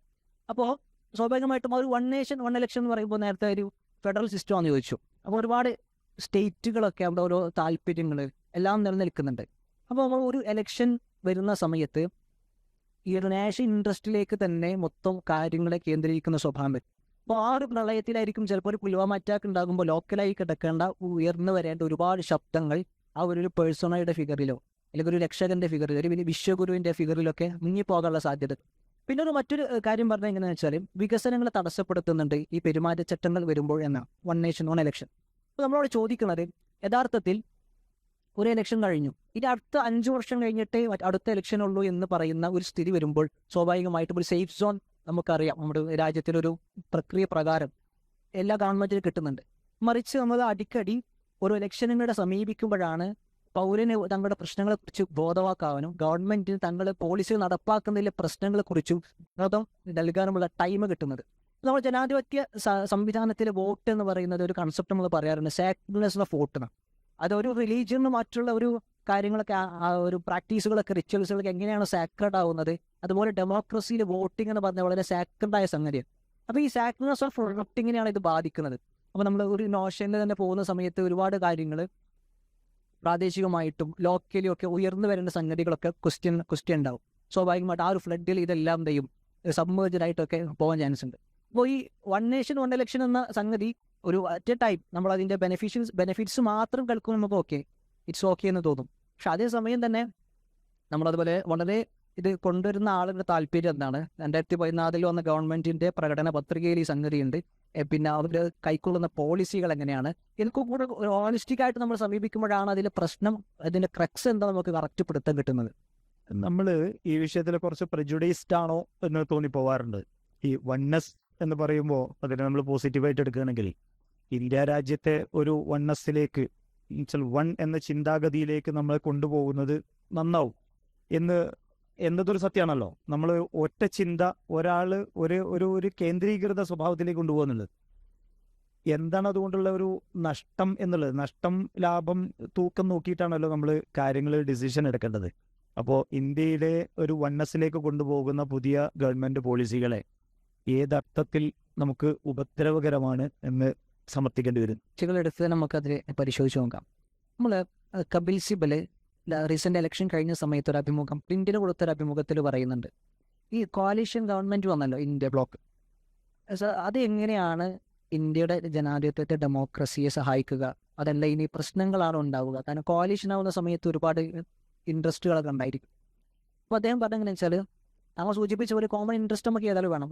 നമ്മൾ കോമൺ ഇൻട്രസ്റ്റ് പറഞ്ഞാൽ welfare of the state and all citizens, നമുക്കങ്ങനെ സാമാന്യം മനസ്സിലാക്കാം. അപ്പോൾ അതിലേക്ക് പോകണമെന്നുണ്ടെങ്കിൽ നമ്മൾ ഒരിക്കലും ഒരു ഒറ്റ പാർട്ടി നിയമമല്ല ഇവിടെ വേണ്ടത്. അപ്പോൾ നമ്മൾ ഡിബേറ്റ് നടക്കണം. ഇപ്പോൾ ഒരു കോalition ഗവൺമെൻറ് ആകുമ്പോൾ സ്വാഭാവികമായിട്ടും ഒപ്പോസിഷൻ ആയാലും എന്തായാലും ഒരുപാട് ഡിബേറ്റുകളും അതിൻ്റെ എല്ലാ വശങ്ങളും ഉള്ള ചർച്ചകളൊക്കെ ഉണ്ടായിരിക്കും. മറിച്ച് നമ്മൾ സാധാരണ പറയാറുണ്ട് if A majority is brutal, ഒരു ബ്രൂട്ടൽ മെജോറിറ്റിയാണ് അവരുടെ സ്വഭാവം ബ്രൂട്ടായിരിക്കും. വളരെ മൃഗീയ ഭൂരിപക്ഷമാണെങ്കിൽ അവരുടെ പെരുമാറ്റം മൃഗീയ പെരുമാറ്റം ആയിരിക്കും. അപ്പോൾ നമ്മളിപ്പോഴും ഇപ്പോൾ 2023 ന്യൂയോർക്ക് ടൈംസിൽ ഒരു എഡിറ്റോറിയൽ വന്നിരുന്നു. അപ്പോൾ എഡിറ്റോറിയൽ കാര്യമായിട്ട് പരിഗണിച്ചത് എന്താണെന്ന് വെച്ചാൽ ഇന്ത്യയിലെ പുതിയ വന്ന ഗവൺമെൻറ് 10 വർഷമായി 2014 ശേഷം വന്ന ഗവൺമെൻറ്റിൻ്റെ കാലത്ത് എങ്ങനെയാണ് ജുഡീഷ്യറി പോലെയുള്ള സംവിധാനങ്ങളെ പേഴ്സണൽ ഇൻട്രസ്റ്റുകളിന് വേണ്ടിയിട്ട് ഉപയോഗപ്പെടുത്തുന്നത്. അന്ന് രാഹുൽ ഗാന്ധി ഡിഫമേഷൻ കേസൊക്കെ ഉള്ള സമയമാണ്. അപ്പോൾ ആ ഒരു സംഗതി അവിടെ ഉണ്ട്. അതുപോലെ തന്നെ ഒരു ഏക പാർട്ടി സ്വഭാവം എങ്ങനെയാണ് വന്നുകൊണ്ടിരിക്കുന്നത്. അപ്പോൾ നമ്മൾ ഈ ഏകപാർട്ടി സ്വഭാവം വരുമ്പോഴും ഈ വർഗീയ ഭൂരിപക്ഷം വരുമ്പോഴും വർഗീയമായ തീരുമാനങ്ങളൊക്കെ വരുന്നതിനെ സൂചനയാണ് CAA പറഞ്ഞപ്പോൾ. CA എന്ന് പറയുമ്പോൾ നമ്മൾ സ്വാഭാവികമായിട്ടും ആലോചിക്കും നമ്മൾ ഇല്ലീഗൽ ഇമിഗ്രൻസിനെ സ്വീകരിക്കാൻ വേണ്ടിയിട്ടാണെന്നാണ് ഹോം മിനിസ്റ്ററുടെ അഭിപ്രായം വന്നത്. ഇന്ത്യ കാലാകാലങ്ങളായിട്ട് ചരിത്രബദ്ധമായിട്ട് തന്നെ ചരിത്രത്തിൽ എല്ലാവരെയും വെൽക്കമിങ് സ്വഭാവമുള്ള ഒരു രാഷ്ട്രമാണ് ഇന്ത്യ. അത് ശരിയാണ്. പക്ഷേ നമ്മളത് ബേസ്ഡ് ഓൺ നല്ല ഗ്രൗണ്ടിങ്ങിലെ ബേസ്ഡ് ആയിരിക്കണം നമ്മളത് സ്വീകരിക്കേണ്ടത്. അതിലൊരിക്കലും അവിടെ പ്രിജുഡൈസ്ഡോ കണ്ടീഷൻഡ് ആയിരിക്കരുത്. ഒരിക്കലും കണ്ടീഷൻഡ് ആയിട്ട് നമ്മൾ ഒരിക്കലും ഒരാളെ ഈ നാട്ടിലേക്ക് സ്വീകരിക്കുമ്പോൾ അതൊരു ശരിയായ സംഗതിയല്ല. അപ്പോൾ വെച്ച ക്രൈറ്റീരിയ സ്വാഭാവികമായിട്ട് റിലീജിയൻ ബേസ്ഡ് ആണെന്ന് സാധാരണ പറയാറുണ്ട്. അപ്പോഴിതൊരു മൈനോറിറ്റി ക്വസ്റ്റ്യൻ ആണെന്ന് പിന്നെയും ചോദിക്കുന്നുണ്ട്. അപ്പോഴാണ് നമ്മൾ അസമിലെ 2019 അവിടുത്തെ CAA അഥവാ അവിടുത്തെ നാഷണൽ രജിസ്ട്രി ഓഫ് സിറ്റിസൺസ് പുതുക്കിയ സമയത്ത് 1.9 മില്യൺ 19 ലക്ഷം ആളുകളും ലിസ്റ്റിൽ പുറത്താണ്. അപ്പോൾ ഇതിൽ മൈനോറിറ്റീസ് ആണ് കൂടുതലും ചോദിച്ചാൽ അതിൽ 5% മാത്രമേ മുസ്ലിങ്ങളുള്ളൂ. അപ്പോൾ നമ്മൾ വീണ്ടും സംശയിക്കാം. ഇനി വൺനെസ് വന്ന സമയത്ത് തന്നെയാണ് അസമിൽ അടുത്ത കഴിഞ്ഞ ജൂലൈയിലാണ് 2024 ജൂലൈയിലാണ് അടുത്ത CM ഹെമന്ത് ബിശ്വ അവിടെ ബോർഡർ പോലീസിന് നിർദ്ദേശം കൊടുത്തു. അവിടെ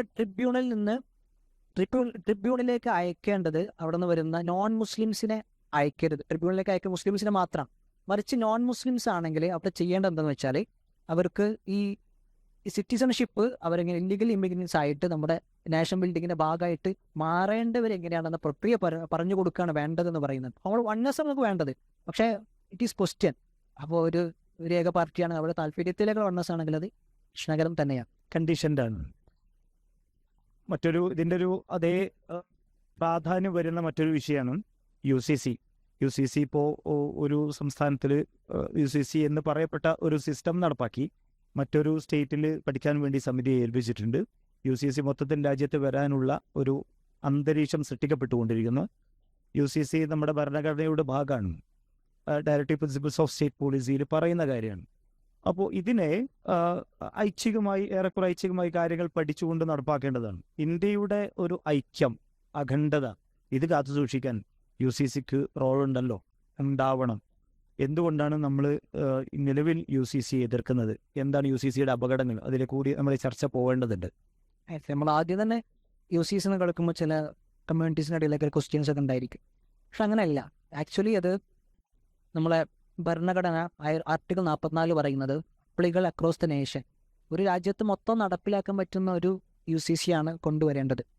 ഇപ്പോൾ നേരത്തെ സൂചിപ്പിച്ച ഇൻ്റർവ്യൂവിൽ കപിൽ സിബൽ ചോദിക്കുന്നുണ്ട്, അങ്ങനെയാണെങ്കിൽ ഉത്തരാഖണ്ഡിൽ മാത്രം വന്നാൽ അങ്ങനെ ഒരു UCC ഉണ്ടോ? ഭരണഘടന ഒരു സ്റ്റേറ്റിന് മാത്രം പ്രദാനം ചെയ്യുന്ന ഒരു UCC ഉണ്ടോ എന്ന് ചോദിക്കുന്നുണ്ട്. ഈ ആർട്ടിക്കിൾ 44 പറയുന്നത് UCCന് എൻഡ് ഓവറാണ്, അതൊരു മിഷനാണ്. അതിങ്ങനെ നടപ്പിലാക്കേണ്ട അക്രോസ് ദ നേഷൻ പോസിബിൾ ആയ സംഗതിയാണ്. അപ്പോൾ അതേസമയം തന്നെ ആർട്ടിക്കിൾ 30 പറയുന്നത് മൈനോറിറ്റി റൈറ്റ്സിനെ കുറിച്ചും പറയുന്നുണ്ട്. നമ്മൾ ഭരണഘടന ചെറിപ്പിക്കരുതല്ലോ, എപ്പോഴും അതിനെ ഹോളിസ്റ്റിക്കായിട്ട് സമീപിക്കണം. അപ്പോൾ 44 പറയുമ്പോൾ അങ്ങനെ ഉണ്ടെങ്കിൽ സ്വാഭാവികമായിട്ടും 30 അവിടെ പറഞ്ഞു വെച്ച സംഗതി ഉണ്ട്, അപ്പോൾ അതിനെ വയലേറ്റ് ചെയ്യാൻ പാടില്ല. അപ്പോൾ ഉത്തരാഖണ്ഡിൽ ഇപ്പോൾ റീസെൻ്റായിട്ട് നടപ്പിലാക്കിയ വിഷയങ്ങളെ കുറിച്ചിട്ട് അജയ് ഘോഷ് ഒരു ഡൽഹി ബേസ് ചെയ്തിട്ടുള്ള സീനിയർ അഡ്വക്കേറ്റാണ്. അവർ പറയുന്നത് വെച്ചാൽ ഇതൊരു പുതിയ UCC ഒന്നുമല്ല, ലാർജ്ലി ബേസ്ഡ് ഓൺ 1934-35 വന്ന Hindu marriage act, special secular marriage act എന്നിവയെ highly that to loss act. ഇതിന് പുതുതായിട്ടൊന്നും പറയാനൊന്നുമില്ല. പിന്നെ നമ്മൾ UCCയുടെ ഒരു പ്രധാന കാര്യമായിട്ട് പറയാറുള്ളത് അത് ജെൻഡർ പാരിറ്റി ഇല്ലാതാക്കും, അങ്ങനെ ജെൻഡർ ജസ്റ്റിസിനെ സഹായിക്കും എന്നൊക്കെയാണ്. അങ്ങനെയാണെന്നുണ്ടെങ്കിൽ അവിടുത്തെ ഉത്തരാഖണ്ഡ് മഹിളാ മോർച്ച തന്നെ അഭിപ്രായപ്പെട്ടത് അത് ക്രിസ്ത്യൻ പേഴ്സണൽ ലോനെ കുറിച്ചോ പാഴ്സി പേഴ്സണൽ ലോ കുറിച്ചോ ഒന്നും അഭിപ്രായങ്ങൾ പറയുന്നില്ല. It's completely silent on these 2 laws എന്നാണ് പറഞ്ഞത്. അപ്പോൾ അവിടുത്തെ മഹിളാ മോർച്ച തന്നെ അഭിപ്രായപ്പെടുന്നത് ഈ ജെൻഡർ വിഷയങ്ങൾ ആ സംഗതിയിൽ അവിടെ നടപ്പിലാക്കിയ UCCയിൽ ഉണ്ട് എന്നാണ്. പക്ഷേ ഈ UCC നടപ്പിലാക്കുന്ന ഒരു നല്ലൊരു സജഷനായിട്ട് തോന്നിയത് എന്താണെന്ന് വെച്ചാൽ 1937 ശരിയാത്ത് ആക്ട് വന്ന സമയത്ത് നമ്മുടെ അംബേദ്കർ ഒക്കെ പറഞ്ഞൊരു ഒരു സ്വഭാവമുണ്ട്. നമ്മൾ യൂണിഫോം സിവിൽ കോഡ് നടപ്പിലാക്കണം, അത് അപ്ലിക്കബിൾ ആയിരിക്കണം, മൈനോറിറ്റി റൈറ്റ്സ് വയലേറ്റ് ചെയ്യരുത്. അപ്പോൾ ഇതിനെക്കുറിച്ച് സ്റ്റേക്കുള്ള ആളുകളുണ്ടാവും, കമ്മ്യൂണിറ്റി ലീഡേഴ്സ് ഉണ്ടായിരിക്കും, പൊളിറ്റിക്കൽ ലീഡേഴ്സ് സ്വാഭാവികമായിട്ട് വേണം. അതിലപ്പുറം കമ്മ്യൂണിറ്റി ലീഡേഴ്സിനോട് കൂടെ ഇരുന്ന് ഡയലോഗ് ചെയ്ത് ഡിസ്കസ് ചെയ്ത് നമ്മൾ ഡിബേറ്റ് നടത്തിയിട്ട് പോസിബിൾ ആയ ഒരു അക്രോസ് ദ നേഷൻ സാധ്യമായ ഒരു UCC ആയിരിക്കും നമ്മുടെ യൂണിറ്റിയെ സഹായിക്കാമെന്ന് വിശ്വസിക്കുന്നു. ഓക്കെ, അപ്പോൾ അതാണ് സത്യത്തിൽ UCC എന്നൊരു കോൺസെപ്റ്റിലേക്ക് നമ്മൾ ഇനിയും എത്താനുണ്ട്.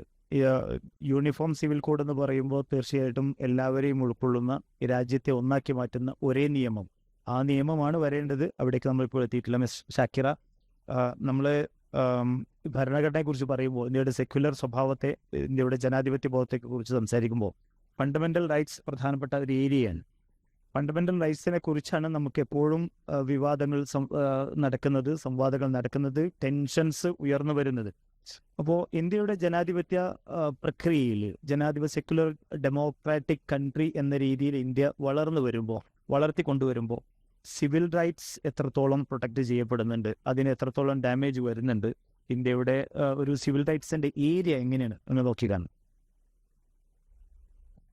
ഇന്ത്യ ഒരു സെക്യുലർ രാഷ്ട്രമാണെന്ന് നമ്മൾ മുന്നേ ഇൻട്രൊഡക്ഷൻ പറഞ്ഞ സമയത്തൊക്കെ പറയണ്ടായി. We the people of India, അതാണ് ഇന്ത്യയുടെ പ്രിയാമ്പിളിന്റെ ആരംഭം എന്ന് പറയുന്നത്. പിന്നീട് ഇവിടെ മിഥിലാജ് സർ സൂചിപ്പിക്കുകയുണ്ടായി, മറ്റ് 1970കളിലാണ് സോഷ്യലിസ്റ്റ് സെക്യുലറിസ്റ്റ് എന്നൊക്കെ പ്രിയാമ്പിൾ ആഡ് ചെയ്യുന്നത് എന്ന് പറയുന്നുണ്ട്. നമ്മളിന്ന് കോൺസ്റ്റിറ്റ്യൂഷൻ പരിശോധിക്കുമ്പോൾ അതിന്റെ ആരംഭത്തിൽ, പ്രിയാമ്പിളിന്റെ ആരംഭത്തിൽ തന്നെ കാണാൻ പറ്റും V the people of India എന്ന് കഴിഞ്ഞതിന് ശേഷം തന്നെ കാണാൻ പറ്റും സോവറിൻ, സെക്യുലറിസ്റ്റ്, ഡെമോക്രാറ്റിക്, സോഷ്യലിസ്റ്റ് എന്നൊക്കെ പറയുന്നതായിട്ട് കാണാനായിട്ട് സാധിക്കും. ശേഷം ഫണ്ടമെന്റൽ റൈറ്റിലേക്ക് വരുമ്പോൾ, ഈ ഫണ്ടമെന്റൽ റൈറ്റ്സ് എന്ന് പറയുമ്പോൾ അതിന്റെ ഡെഫിനിഷൻ കഴിഞ്ഞ് പിന്നീട് അവിടെ പറയുന്നുണ്ട് ആർട്ടിക്കിൾ 368 പ്രകാരം അതിന്റെ സ്ട്രക്ചറിൽ മാറ്റം വരുത്തിക്കൊണ്ടുള്ള ഒരു ഫണ്ടമെന്റൽ റൈറ്റ്, അതായത് ഫണ്ടമെന്റൽ റൈറ്റിന്റെ സ്ട്രക്ചറിൽ മാറ്റം വരുത്തിക്കൊണ്ടുള്ള ഒരു അമെൻമെന്റ് പോസിബിൾ അല്ല എന്ന് പറയുന്നുണ്ട്. ഈ ആർട്ടിക്കിൾ 368 എന്ന് പറയുമ്പോൾ അതിൽ 1970കളിൽ നടന്ന കേശവാനന്ദ ഭാരതി കേസ്, അതിന്റെ ഭാഗമായിട്ടാണ് അതിന്റെ സ്ട്രക്ചറിൽ മാറ്റം വരുത്താൻ പാടില്ല എന്ന് പറയുന്നത്. അത് റിലീജിയൻ ബേസ് ചെയ്തിട്ട് മറ്റുള്ള പ്രോപ്പർട്ടി ഇഷ്യൂസ് ആയിരുന്നു. അപ്പോൾ ഇതിൽ നമ്മൾ പ്രധാനമായിട്ടും കാണേണ്ട ഒരു സാധനം, ഈ റിലീജിയൻ അല്ലെങ്കിൽ സെക്യുലറിസം എന്നൊക്കെ പറയുന്നത് ഇന്ത്യയുടെ ഒരു കോൺസ്റ്റിറ്റ്യൂഷന്റെ ബേസിക് സ്ട്രക്ചറിൽ പടുന്ന കാര്യമാണ്. ഇതില് പൗരാവകാശം, സിവിൽ റൈറ്റ്സ്, പൗരാവകാശം എന്ന് പറയുമ്പോൾ പൗരാവകാശ ലംഘനം സംഭവിച്ചുകൊണ്ടിരിക്കുന്നു എന്ന് നമ്മൾ നിസ്സംശയം പറയുന്നുണ്ട്. പക്ഷേ ഇവിടെ പൗരാവകാശ ലംഘനം നടത്തണം എന്ന പേരിൽ ഗവൺമെന്റ് പ്രത്യേകിച്ച് ഒരു പ്ലാൻ ഒന്നും ഉണ്ടാക്കുന്നില്ല. പക്ഷെ സംഭവിക്കുന്നത് എന്താണെന്ന് ചോദിച്ചാൽ, ഡെമോക്രസിയുടെ വെല്ലുവിളികളായിട്ടുള്ള വംശവിദ്വേഷം, വിഘടനവാദം, പ്രയോത്ത സംഭവങ്ങൾ, അതിനു വേണ്ടിയിട്ടുള്ള ടൂളായിട്ടാണ് അവർ പൗരാവകാശ ലംഘനങ്ങൾ ഉണ്ടാക്കി തീർത്തുകൊണ്ടിരിക്കുന്നത്. നമ്മൾ ഫണ്ടമെന്റൽ റൈറ്റ്സിൽ പറയുന്നുണ്ട് ഫ്രീഡം ഓഫ് എക്സ്പ്രഷൻ എന്ന്. ഈ ഫ്രീഡം ഓഫ് എക്സ്പ്രഷൻ എന്ന് പറയുമ്പോൾ ഇന്ന് സെൻസർഷിപ്പ് ഏർപ്പെടുത്തിയിട്ടുള്ള BBC ഡോക്യുമെന്റിലും മറ്റൊക്കെ സെൻസർഷിപ്പ് ഏർപ്പെടുത്തിയിട്ടുള്ള പ്രശ്നങ്ങൾ നമുക്ക് കാണാൻ പറ്റും. മറ്റൊന്ന് നെറ്റ്വർക്കിന്റെ ഇഷ്യൂസ്. നെറ്റ്വർക്ക്, നമ്മൾ 2019 കശ്മീർ പ്രശ്നത്തിലാണ് ലോകത്ത് തന്നെ ഏറ്റവും കൂടുതൽ നെറ്റ്വർക്ക് കട്ട് ചെയ്തിട്ടുള്ള പ്രതിസന്ധി ഉണ്ടാക്കിയിട്ടുള്ളത് ഇന്ത്യയിലാണ് എന്ന് കണക്കുകൾ സൂചിപ്പിക്കുന്നതായിട്ട് കാണാൻ പറ്റും. അപ്പോൾ ഇങ്ങനെ പല അർത്ഥത്തിൽ ഇല്ലാണ്ടാക്കിക്കൊണ്ടിരിക്കുകയാണ്. ഇതിങ്ങനെ നമ്മളൊരു സാധനം നിത്യേന നടന്നുകൊണ്ടിരിക്കുമ്പോൾ അത് നോർമലൈസ് ചെയ്യപ്പെട്ടുകൊണ്ടിരിക്കുകയാണ് സൊസൈറ്റിയിൽ. ഈ അടുത്ത് നമ്മുടെ കശ്മീർ പ്രശ്നം കഴിഞ്ഞതിന് ശേഷം, ഇപ്പോൾ കുറച്ച് വർഷങ്ങളായി, ഇതിന് ശേഷം CPMന്റെ ഒരു കേന്ദ്ര കമ്മിറ്റി അംഗമാണ് തോന്നുന്നു, അദ്ദേഹത്തിനോട് ഒരു ഡൽഹി പത്രപ്രവർത്തകൻ ചോദിക്കുന്നുണ്ട്, ഇപ്പോൾ അവിടെ പ്രൊട്ടസ്റ്റുകളൊന്നും കാണാൻ പറ്റുന്നില്ലല്ലോ എന്ന് ചോദിക്കുന്നുണ്ട്. അദ്ദേഹം തിരിച്ചതിന് മറുപടി പറയുന്നുണ്ട്, അതിന് ജയിലിൽ എങ്ങനെയാണ് നമ്മൾ പ്രൊട്ടസ്റ്റുകൾ നടത്തുന്നത് എന്ന്. ഇത്തരത്തിലാണ് നമ്മുടെ പോക്കുകൾ കാണാൻ പറ്റുക. മറ്റൊന്ന്, ഇതിന്റെ പ്രധാന ഘടകങ്ങൾ ക്യാമ്പസുകളിൽ നിന്നാണ് തുടങ്ങുന്നത് എന്ന് പറയാൻ പറ്റും. 2016 ജനുവരി മാസത്തിൽ രോഹിത് വിമല എന്ന് പറയുന്ന അദ്ദേഹം ദളിത് വംശത്തിൽപ്പെട്ട ഒരു വ്യക്തിയാണ് എന്ന പേരിൽ അദ്ദേഹം ആത്മഹത്യ ചെയ്യുകയുണ്ടായി. ഈ ആത്മഹത്യ എന്ന് പറയുമ്പോൾ ആദ്യം നമ്മൾ ഇദ്ദേഹത്തിന്റെ വംശം പിതാവ് മറ്റൊന്നും മാതാവ് മറ്റൊന്നും എന്നൊക്കെ പറയുന്നുണ്ട്. പക്ഷേ അദ്ദേഹം പറയുന്നുണ്ട്, ഞാൻ ജനിച്ചത് തന്നെ ഏറ്റവും വലിയ ഒരു ദുരന്തമാണ് എന്നർത്ഥത്തിൽ അദ്ദേഹം സൂചിപ്പിക്കുന്നുണ്ട്. അദ്ദേഹത്തെ കോളേജിൽ നിന്ന് സസ്പെൻഡ് ചെയ്തതിന് ശേഷം പിന്നീട് ട്രോമ ബാധിച്ചും മറ്റൊക്കെ അദ്ദേഹം ആത്മഹത്യക്ക് ഇരയാവുകയാണ് ചെയ്യുന്നത്. ഇത് ക്യാമ്പസുകളിൽ നിന്നാണ് ആരംഭിക്കുന്നത്. പിന്നീട് നമുക്ക് ഉമർ ഖാലിദിന്റെ വിഷയം. അദ്ദേഹം പറയുന്നുണ്ട്, ഈ രാജ്യത്ത് ജീവിക്കണം, അല്ലെങ്കിൽ നിങ്ങളെപ്പോലെ എനിക്കും അധികാരമുണ്ട് എന്ന് പറഞ്ഞതാണോ ഞാൻ ചെയ്ത തെറ്റ് എന്ന് അദ്ദേഹം ചോദിക്കുന്നുണ്ട്. ഇങ്ങനെ മനുഷ്യാവകാശ ലംഘനങ്ങള് ഈ ഒരർത്ഥത്തിൽ നമ്മുടെ ജനാധിപത്യത്തിനുള്ള വെല്ലുവിളികളായിട്ട്, അതിനു വേണ്ടിയിട്ടുള്ള ടൂളായിട്ടാണ് അവർ ഉപയോഗിച്ചുകൊണ്ടിരിക്കുന്നത് എന്നർത്ഥം. ശരിക്കും പറഞ്ഞാൽ വ്യക്തി സ്വാതന്ത്ര്യത്തിലേക്ക് കടന്നു കയറുന്ന ഒരു ശീലം കുറച്ച് കാലങ്ങളായിട്ട് നടക്കുന്നുണ്ട്. നമ്മുടെ ഭരണഘടനയുടെ കോർ ഏരിയ ആണ്, കോർ വാല്യൂസ് ആണ് ഫണ്ടമെന്റൽ റൈറ്റ്സ് വയലേറ്റ് ചെയ്യപ്പെടുക എന്നുള്ളത് വലിയ ദുരന്തം. ഇവിടെ സാധാരണ പ്രത്യേകിച്ച് സ്ത്രീകൾ സംസാരിക്കുമ്പോൾ ഇപ്പം നമ്മൾ ഷാബാനു കേസ് ഉൾപ്പെടെയുള്ള കാര്യങ്ങൾ പറഞ്ഞു, കേശവാനന്ദ ഭാരതി കേസ് പറഞ്ഞു. ഇതുപോലുള്ള വളരെ പ്രമാദമായ കേസുകളുടെ സമയത്ത് സുപ്രീം കോർട്ടിന്റെ ഭരണഘടനാ ബെഞ്ച് കുറേ കാര്യങ്ങൾ ഉയർത്തിയിട്ടുണ്ട്. ഇതിൽ നമ്മുടെ അനന്തരാവകാശമായിട്ട് ബന്ധപ്പെട്ട് അനന്തരാവകാശ പ്രക്രിയയിൽ പലപ്പോഴും നമുക്ക് തോന്നാറുണ്ട്, സ്ത്രീകൾ ഒരു പൊതുബോധം നമ്മൾ സംസാരിക്കുകയാണെങ്കിൽ സ്ത്രീകൾ ആണിൻ്റെ പകുതിയാണ് പെണ്ണിന്. അനന്തരാവകാശത്തിൽ മിസ്ലു ഹദ്ദിലുൻ സയ്യൻ എന്നാണ് ഇസ്ലാമിൻ്റെ വിധി. അപ്പോൾ ശരീഅത്ത് ലോ അനുസരിച്ച് പെണ്ണിന് ആണിൻ്റെ പകുതി ലഭിക്കുന്നു എന്ന് കേൾക്കുമ്പോൾ നിങ്ങൾ സ്ത്രീകൾക്ക് ഒരു തരം ഒരു അഭിമാന ക്ഷതം ഏൽക്കാറുണ്ടോ? എങ്ങനെയാണ്? ഒരു മുസ്ലിം സ്ത്രീ എന്നർത്ഥത്തിലാണ് ഇതിനെ റെപ്രസെന്റ് ചെയ്യേണ്ടത് എന്നർത്ഥം. ഇതില് നമ്മൾ ഹിന്ദു മതത്തിലാണെങ്കിലും ക്രിസ്ത്യാനിറ്റിയിലാണെങ്കിലും, ഹിന്ദു മതത്തില് മനുസ്മൃതി 9:26 എന്നാണ് എൻ്റെ ഓർമ്മ. അതിൽ പറയുന്നുണ്ട്, പുരുഷനാണ് ഒരു ഫാമിലിയുടെ റെസ്പോൺസിബിലിറ്റി ഉള്ളത് എന്ന് പറയുന്നുണ്ട്. ക്രിസ്ത്യൻസിലും അതേ പ്രകാരമുള്ള കാര്യങ്ങൾ, ഈ സ്പിയൻ അതിന്റെ കറക്റ്റ് സാധനം ഓർമ്മയില്ല, അങ്ങനെ സംസാരിക്കുന്നുണ്ട്.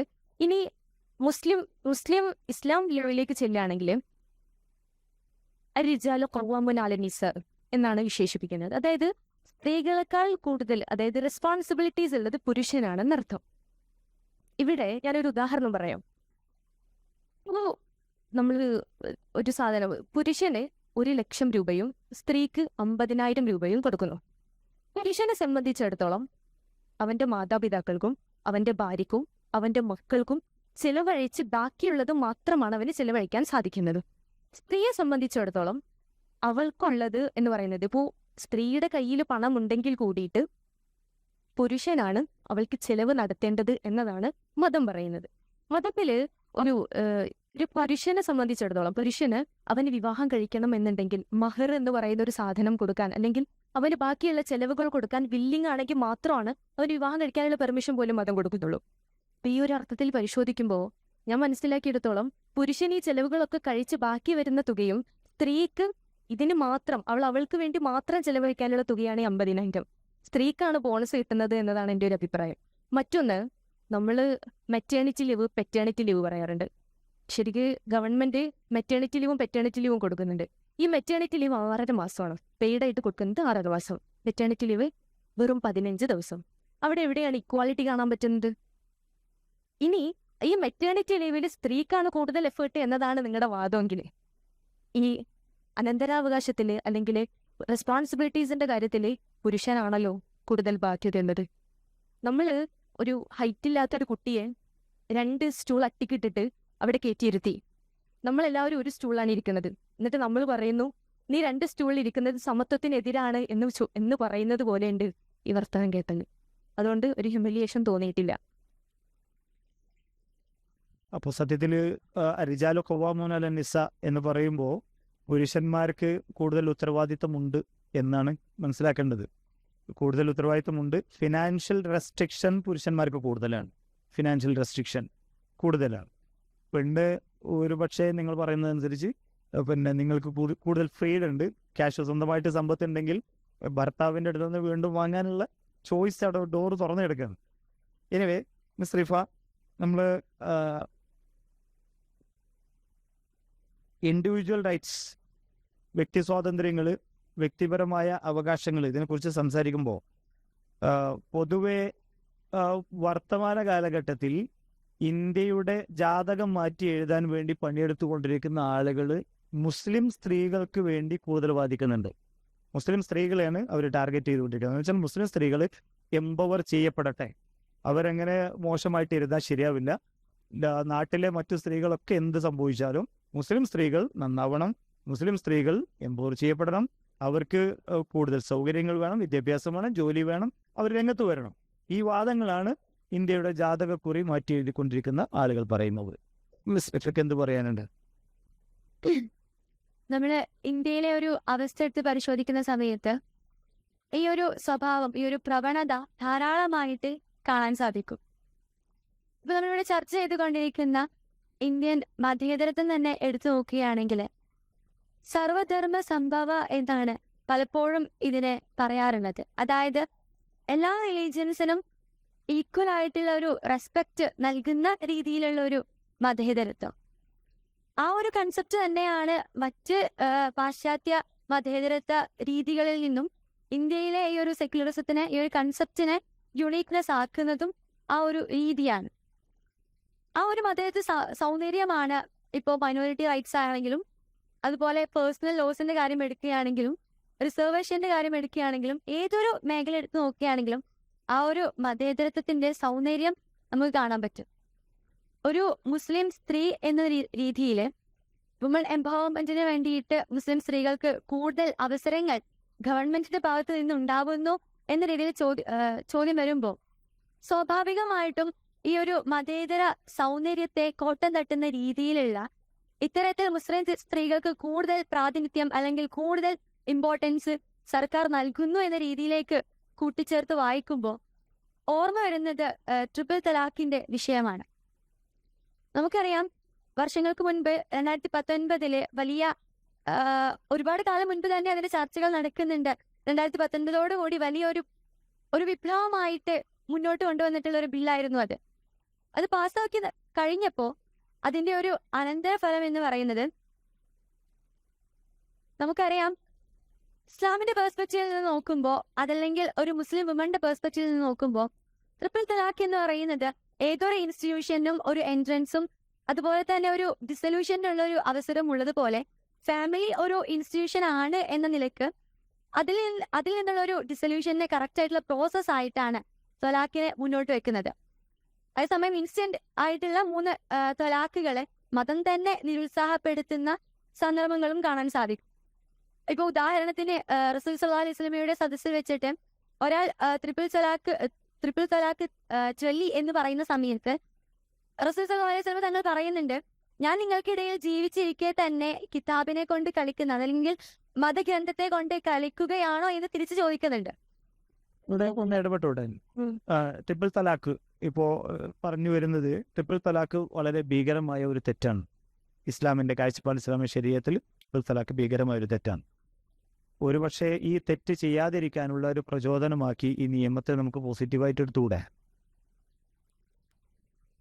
ഈ തെറ്റ് ചെയ്യാതിരിക്കാനുള്ള ഒരു പ്രചോദനമാക്കിയിട്ട് ഈ നിയമത്തെ എടുക്കുമ്പോൾ ശരിയാണ്. ഇപ്പോൾ ശരിയായിട്ട് നിരുത്സാഹപ്പെടുത്തുന്ന ഒരു കാര്യം അതിനെ സ്റ്റേറ്റ് സപ്പോർട്ട് ചെയ്യുമ്പോൾ ശരിയത്ത് എന്താണോ നിരുത്സാഹപ്പെടുത്തിയത് അത് അവിടെ ഇല്ലാതായി പോവുകയാണ് ചെയ്യുന്നത്. ഈ ഒരു നിയമത്തിൽ പറയുന്നുണ്ട് നൾ ആൻഡ് വോയിഡ് ആണെന്നൊരു കാര്യം. പക്ഷെ അതിന് കൂടെ തന്നെ പറയുന്ന ഒരു കാര്യമാണ് നൾ ആൻഡ് വോയിഡ് ആയിരിക്കെ ക്രിമിനൽ ആവുകയും ചെയ്യുന്നു. അവിടെയാണ് ഈ ഒരു നിയമത്തിന്റെ ഒരു ഇല്ലോജിക്കൽ സൈഡ് നമുക്ക് കാണാൻ സാധിക്കുന്നത്. അതോടൊപ്പം തന്നെ ഈ ഒരു ട്രിപ്പിൾ തലാഖ് ചൊല്ലിയിട്ടുള്ള വ്യക്തി ക്രിമിനൽ ആവുന്നതോടൊപ്പം തന്നെ തടവ് ശിക്ഷയ്ക്ക് വിധിക്കപ്പെടുന്ന സമയത്ത് തന്റെ ഭാര്യയ്ക്ക് അല്ലെങ്കിൽ തലാഖ് ചൊല്ലപ്പെട്ട വ്യക്തിക്ക് വരുമാനം അല്ലെങ്കിൽ അവരുടെ ജീവിതോപാധി നൽകേണ്ട ഒരു സാഹചര്യം കൂടി നടക്കുന്നുണ്ട്. അതിലൂടെ നമുക്ക് മനസ്സിലാക്കാൻ സാധിക്കുന്നത് നൾ ആൻഡ് വോയിഡ് ആണെന്ന് സ്റ്റേറ്റ് പറയുമ്പോൾ, മതം ശരിയായിട്ട് പറയുന്ന കാര്യത്തെ സപ്പോർട്ട് ചെയ്യുമ്പോൾ അതിന് കൂടെ തന്നെ ഇലോജിക്കൽ ആയിട്ടുള്ള ഒരു കാര്യം കൂടി, ഒരുപാട് കോമഡികൾ കൂടി ഈ ഒരു നിയമത്തിൽ നമുക്ക് കാണാൻ സാധിക്കും. ഈ ഹിജാബ് നിരോധനം, ഹിജാബ് ബാൻ കർണാടകയിൽ വലിയൊരു ഇഷ്യൂ ഉണ്ടാക്കി. ഒരു പക്ഷേ ഇന്ത്യ രാജ്യത്ത് പല ഭാഗത്തും നിലനിൽക്കുന്ന ഒരു കാര്യമാണ്. ഒരു മുസ്ലിം ലേഡി എന്ന അർത്ഥത്തിൽ ഹിജാബ് കൊണ്ട് ശല്യം ഉണ്ടാവാറുണ്ടോ, ബുദ്ധിമുട്ടുണ്ടാവാറുണ്ടോ? ഈ ഹിജാബ് കൊണ്ട് എങ്ങനെയാണ് ശല്യം ഉണ്ടാവുന്നതെന്നാണ് എനിക്ക് ചോദിക്കാനുള്ളത്. കാരണം ഒരു ആമയെ സംബന്ധിച്ചിടത്തോളം ആ ആമയ്ക്ക് തന്റെ പുറം ചട്ട എന്ന് പറയുന്നത് അതിന്റെ പ്രൊട്ടക്ഷനാണ്. ആ രീതിയിൽ നോക്കിക്കാണുമ്പോൾ ഇത് ശല്യമല്ലല്ലോ, മറിച്ച് ശല്യത്തെ ഇല്ലാതാക്കാനുള്ള ഒരു ആയുധമല്ലേ. സ്ത്രീകളുടെ കാര്യം സാധാരണ രീതിയിൽ ഒരു കാര്യം പറയേണ്ടത്, അതിൻ്റെ ആളുകളാണ്. മുസ്ലിം സ്ത്രീകളെ സംബന്ധിച്ചിടത്തോളം മുസ്ലിം സ്ത്രീകൾക്ക് എന്താണ് സേഫ്റ്റി, അവരുടെ സേഫ് ഗാർഡ് എന്താണ്, അവരുടെ മുന്നോട്ടുള്ള പോക്കിന് ഏറ്റവും സുരക്ഷിതമായ വഴി ഏതാണ് എന്ന് പറയേണ്ടത് അവരാണ്. സ്വാഭാവികമായിട്ടും ഒരു മൈനോറിറ്റി ആയിട്ടുള്ള മുസ്ലിം കമ്മ്യൂണിറ്റിയുടെ സ്ത്രീകൾക്ക് അരക്ഷിതത്വമുണ്ട്, അവർക്ക് കൂടുതൽ സുരക്ഷിത ബോധം ഉണ്ടാക്കി കൊടുക്കേണ്ടതുണ്ട്, ഫ്രീഡം കൊടുക്കേണ്ടതുണ്ട്, ലിബറൽ ചിന്താഗതി അവർക്ക് ഉണ്ടാക്കി കൊടുക്കേണ്ടത് എന്നുള്ള വാദത്തിലെ ഉദ്ദേശശുദ്ധി തീർച്ചയായിട്ടും സംശയിക്കപ്പെടണം. അതിലേക്കാണ് നമ്മുടെ ചർച്ച എത്തിപ്പെട്ടുള്ളത്. മിസ്റ്റർ ഉബൈദ്, നിങ്ങളുടെ അടുത്ത് വരുമ്പോൾ നമ്മൾ ഇന്ത്യയുടെ സെക്യുലർ ഡെമോക്രസി ചർച്ച ചെയ്യുമ്പോൾ വളരെ പ്രധാനപ്പെട്ടതാണ്. സെക്യുലർ ഡെമോക്രസി ഡെവലപ്പ് ചെയ്തത് തന്നെ വ്യത്യസ്ത തട്ടുകളിലുള്ള ജനങ്ങൾ, ഡൈവേഴ്സിറ്റി എല്ലാ രംഗത്തും ഉള്ളതാണ്. ഇന്ത്യയെ സംബന്ധിച്ചിടത്തോളം സഹസ്രാബ്ദങ്ങളായി ഇന്ത്യയിൽ നിലനിന്നിരുന്ന ഒരു സാമൂഹ്യ പശ്ചാത്തലം മനുഷ്യരെ വിവിധ തട്ടുകളാക്കി എന്നുള്ളതാണ്. എല്ലാ അർത്ഥത്തിലും തട്ടുകളാക്കപ്പെട്ട ഒരു വിഭാഗത്തിൽ, അതിനെ ഇരയാക്കപ്പെട്ട ഒരു വിഭാഗത്തിന്റെ പ്രതിനിധിയായിരുന്നു ഭീംറാവു അംബേദ്കർ. അതുകൊണ്ടാണ് അദ്ദേഹം ജീവിതത്തിൽ അനുഭവിച്ച കാര്യങ്ങൾ വെച്ചുകൊണ്ടാണ് പച്ചയായി കോൺസ്റ്റിറ്റ്യൂഷൻ ഉണ്ടാക്കുന്ന സമയത്ത് ഇടപെട്ടിട്ടുള്ളത്. അപ്പോൾ ഈ വിവിധ തട്ടുകളെ ഇല്ലായ്മ ചെയ്യാൻ റെപ്രസെന്റേഷനാണ് ശരിയായ റെപ്രസെന്റേഷൻ, നൈതികമായ രീതിയിൽ റെപ്രസെന്റേഷൻ ഉറപ്പുവരുത്തുക എന്നുള്ളതാണ് ഭരണഘടന മുന്നോട്ട് വെച്ച പരിഹാരം. ഈ പരിഹാരത്തിന്റെ ഒരു ഹിസ്റ്ററി എങ്ങനെ ഡെവലപ്പ് ചെയ്ത്? ആദ്യമായി ഞാൻ പറയാൻ ആഗ്രഹിക്കുന്നത്, സഹോദരൻ അയ്യപ്പൻ ഒരിക്കൽ പറയുന്നുണ്ട്, സമുദായ പ്രാതിനിധ്യമാണ് എൻ്റെ ദേശീയവാദമെന്ന്. ഇവിടെ പരാമർശിക്കപ്പെട്ടതുപോലെ ഇന്ത്യ എന്ന വളരെ ഡൈവേഴ്സിഫൈഡ് ആയിട്ടുള്ള ഒരു ജീവിതാനുഭവത്തെ നമ്മൾ സെക്യുലറിസം എന്ന് വിളിച്ചാലും ജനാധിപത്യം എന്ന് വിളിച്ചാലും ആ ഒരു ഫ്രെയിമിലേക്ക് കൊണ്ടുവരുമ്പോൾ അംബേദ്കർ ഉൾപ്പെടെയുള്ള നമ്മുടെ നേതാക്കൾ അനുഭവിച്ച ഏറ്റവും വലിയ പ്രശ്നം അധികാരത്തിലേക്ക് ഇന്ത്യയിലെ 500-ൽ പരം രാജഭരണങ്ങളിൽ നിന്ന് വരുന്ന ആളുകളെ എങ്ങനെ ഇൻകോർപ്പറേറ്റ് ചെയ്യുമെന്നുള്ളതായിരുന്നു. എന്ന് പറയുമ്പോൾ അധികാരമില്ലെങ്കിൽ, ഒരു ചെറിയ ഉദാഹരണം പറയുമ്പോൾ, ഇൻഡിപെൻഡൻസിന് മുമ്പ് പോലും ഇന്ത്യയിലെ അധികാരം കൈയാളിയിരുന്നത് വളരെ ചെറിയ പെർസെൻറ്റേജ് ആളുകൾ മാത്രമായിരുന്നു. മദ്രാസ് പ്രൊവിൻസ് എക്സാമ്പിൾ എടുക്കുകയാണെങ്കിൽ 10% താഴെ മാത്രം ആളുകളുള്ള ബ്രാഹ്മണരായിരുന്നു മദ്രാസ് പ്രൊവിൻസിൻ്റെ വിവിധ ഓഫീസുകളിലും മറ്റും 80% ആളുകൾ ഒക്കുപ്പൈ ചെയ്തത് എന്ന് കണക്കുകൾ പറയാറുണ്ട്. അത് ഇൻഡിപെൻഡൻസ് മുമ്പ് അങ്ങനെയായിരുന്നു. ഇൻഡിപെൻഡൻസിന് ശേഷം അങ്ങനെയാവാൻ പാടില്ല എന്ന കാഴ്ചപ്പാടായിരുന്നു അംബേദ്കർ പോലെയുള്ള ആളുകൾ മുന്നോട്ട് വെച്ചിരുന്നത്. നിങ്ങൾ ഒരുപക്ഷെ ശ്രദ്ധിച്ചിട്ടുണ്ടാകും, നമ്മളിപ്പോൾ വിളിച്ചുകൊണ്ടിരിക്കുന്ന ഷെഡ്യൂൾഡ് കാസ്റ്റ്, ഷെഡ്യൂൾഡ് ട്രൈബ്, നമ്മൾ ഉൾപ്പെടുന്ന OBC തുടങ്ങിയ പ്രയോഗങ്ങൾ, ഈ പ്രയോഗങ്ങളിൽ തന്നെ ഒരുപാട് പ്രശ്നങ്ങളുണ്ട് എന്നാണ് നമ്മൾ ആദ്യമായി മനസ്സിലാക്കുന്നത്. കാരണം ഉദാഹരണത്തിന് നമ്മുടെ ഇന്നത്തെ പ്രധാനമന്ത്രി OBC ആണ് എന്ന് പറയുമ്പോൾ എങ്ങനെ അദ്ദേഹത്തിൻ്റെ കാസ്റ്റ് ഈ പറയുന്ന OBC ഗണത്തിൽ വന്നു എന്നുള്ളത് ഒരു ചർച്ചയാണ്. നാളെ ഒരുപക്ഷെ അദ്ദേഹം SC ആവാം, മറ്റന്നാൾ ഒരുപക്ഷെ അദ്ദേഹം ST ആവാം. ഞാൻ പറയുന്നത്, ഇത്തരം ടെർമിനോളജീസ് ഉണ്ടാക്കുമ്പോൾ തന്നെ അതിന് പിന്നിൽ നേരത്തെ സൂചിപ്പിക്കപ്പെട്ടതുപോലെ വളരെ ചെറിയ ശതമാനത്തിൻ്റെ കൃത്യമായ പൊളിറ്റിക്കൽ അജണ്ട വ്യക്തമാണ് എന്നാണ്.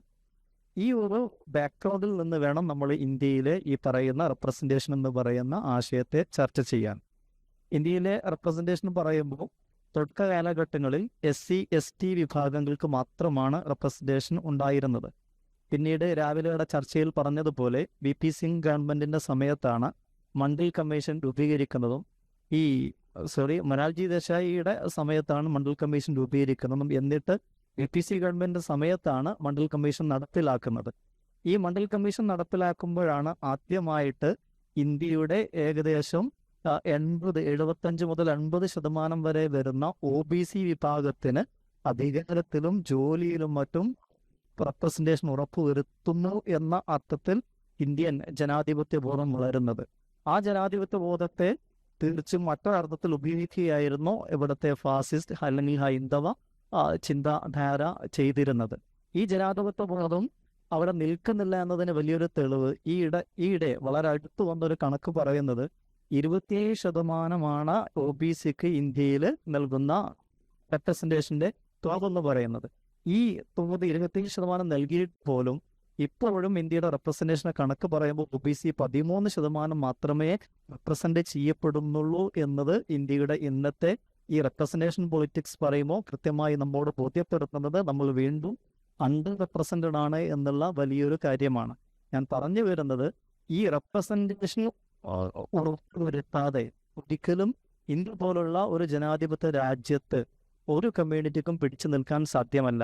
അതുകൊണ്ട് തന്നെയാണ് അംബേദ്കറിനെ പോലെ ആളുകൾ കൃത്യമായി ഇതിനു വേണ്ടി വാദിക്കുന്നതും. ഉദാഹരണത്തിന് അദ്ദേഹം ഈ നേരത്തെ മോഹൻ ഗോപാൽ സാർ രാവിലെ പറഞ്ഞതുപോലെ ലണ്ടനിൽ ചെന്ന് 2ാം വട്ടമേശ സമ്മേളനത്തിൽ അദ്ദേഹം പറഞ്ഞ വളരെ പ്രധാനപ്പെട്ട ഒരു പോയിന്റ്, ഈ ഇവിടെയുള്ള മുഴുവൻ കമ്മ്യൂണിറ്റീസിനും ആഡിക്വേറ്റ് റെപ്രസെന്റേഷൻ വേണമെന്ന് വാദിക്കുകയുണ്ടായി. അതേ മീറ്റിംഗിൽ തന്നെ മുസ്ലിം റെപ്രസെന്റേറ്റീവ് ആയിട്ട് മീറ്റിംഗ് അറ്റൻഡ് ചെയ്തിട്ടുള്ള ജിന്ന സാഹിബ് മുസ്ലിം റെപ്രസെന്റേഷൻ വേണമെന്ന് അദ്ദേഹം വാദിക്കുകയുണ്ടായി. പക്ഷേ ഇന്ത്യയുടെ ചരിത്രത്തിൽ ഞാൻ നേരത്തെ സൂചിപ്പിച്ചല്ലോ 90കളിലൊക്കെയാണ് ഈ പറയുന്ന OBC റെപ്രസെന്റേഷനും മറ്റും വന്നിട്ടുള്ളത്. അത് തന്നെ അതിൽ ഒരുപാട് പൊളിറ്റിക്സ് പിന്നെ പറയുന്നുണ്ടെന്നാണ്. OBC ആരാണ് ഈ OBC എന്ന് പറയുന്ന കാറ്റഗറി ഫ്രെയിം ചെയ്തെടുക്കുന്നത്? ആ ഫ്രെയിം ചെയ്തെടുക്കുന്നതിലും അതിൻ്റെതായ പൊളിറ്റിക്കൽ ഇഷ്യൂസ് നമുക്ക് കാണാൻ സാധിക്കും. ഈ അർത്ഥത്തിൽ വരുമ്പോൾ ഇന്ത്യയിൽ വിദ്യാഭ്യാസ മേഖലയിലാണെങ്കിലും പ്രാതിനിധ്യത്തിന്റെ ജോബിന്റെ മേഖലയിലാണെങ്കിലും അതേപോലെ രാഷ്ട്രീയ ലെജിസ്ലേറ്റീവ് പ്രാതിനിധ്യമാണെങ്കിലും ഇതിലൊക്കെ എപ്പോഴാണോ ഇന്ത്യയിലെ 80% വരുന്ന ആളുകളുടെ റെപ്രസെന്റേഷൻ ഉറപ്പുവരുത്തുന്നത് അപ്പോൾ മാത്രമേ ഇന്ത്യക്ക് ഒരു യഥാർത്ഥ സെക്യുലർ അല്ലെങ്കിൽ യഥാർത്ഥ ജനാധിപത്യ രാജ്യമെന്ന് അവകാശപ്പെടാൻ സാധിക്കുകയുള്ളൂ. ഇന്ന് ഒലിഗാർക്കി എന്ന് പറയുന്ന വളരെ മൈന്യൂട്ടായിട്ടുള്ള അല്ലെങ്കിൽ മൈക്രോ ബ്രാഹ്മണിക് ആയിട്ടുള്ള ആളുകളാണ് ഇന്നും നമ്മുടെ രാജ്യങ്ങളിൽ ഭരണം നടത്തിക്കൊണ്ടിരിക്കുന്നത് എന്നുള്ളതാണ് കണക്കുകൾ പറയുന്നത്. നമ്മൾ കേരളത്തിലേക്ക് വരെ നമുക്കറിയാം മുലാനി മെമ്മോറിയൽ എന്ന് പറയുന്നതും ഈഴവ മെമ്മോറിയൽ എന്ന് പറയുന്ന ഭീമ ഹർജി തിരുവിതാംകൂർ രാജാവിന് മുമ്പിൽ സമർപ്പിക്കപ്പെട്ടിരുന്നു. അതിൻ്റെയൊക്കെ പിന്നിലുള്ളത് വളരെ നായർ സമൂഹമോ അല്ലെങ്കിൽ ബ്രാഹ്മണിക് ആയിട്ടുള്ള സമൂഹമോ മാത്രമാണ് അന്നും റെപ്രസെന്റേഷൻ ഉറപ്പുവരുത്തിയിരുന്നത്. ഈ ഒരു ചിന്തയിൽ നിന്നുള്ള മാറ്റമാണ് ഇന്ന് നമ്മൾ ആവശ്യപ്പെടുന്നത്. ഈ രാജ്യത്ത് ജാതി സെൻസസ് എന്ന് പറയുന്ന ഒരു പുതിയ തലത്തിലേക്ക് ഇന്ത്യൻ രാഷ്ട്രീയ ബോധം അല്ലെങ്കിൽ ഇന്ത്യൻ ജനാധിപത്യ ബോധം മാറേണ്ടതുണ്ട് എന്ന ഉള്ളൂളി അല്ലെങ്കിൽ മുറവിളി കൂട്ടാനുള്ള കാരണം ഈ പറയുന്ന അണ്ടർ റെപ്രസെന്റേഷനോ അല്ലെങ്കിൽ അൺ റെപ്രസെന്റേഷനോ ആണ്. നമ്മൾ പറയുമ്പോൾ അതുകൂടെ നമ്മൾ പറയേണ്ടതുണ്ട്. ഇപ്പൊ SC എന്ന് പറയുമ്പോൾ SCയുടെ റെപ്രസെന്റേഷൻ ഓൾമോസ്റ്റ് ഫുൾഫിൽ ചെയ്തു എന്നാണ് കണക്കുകൾ പറയുന്നത്. പക്ഷേ ജീവിത യാഥാർത്ഥ്യങ്ങൾ ഇന്ത്യയിൽ അങ്ങനെയല്ല എന്നുള്ളതിന് നമുക്ക് അനുഭവങ്ങൾ സാക്ഷിയാണ്.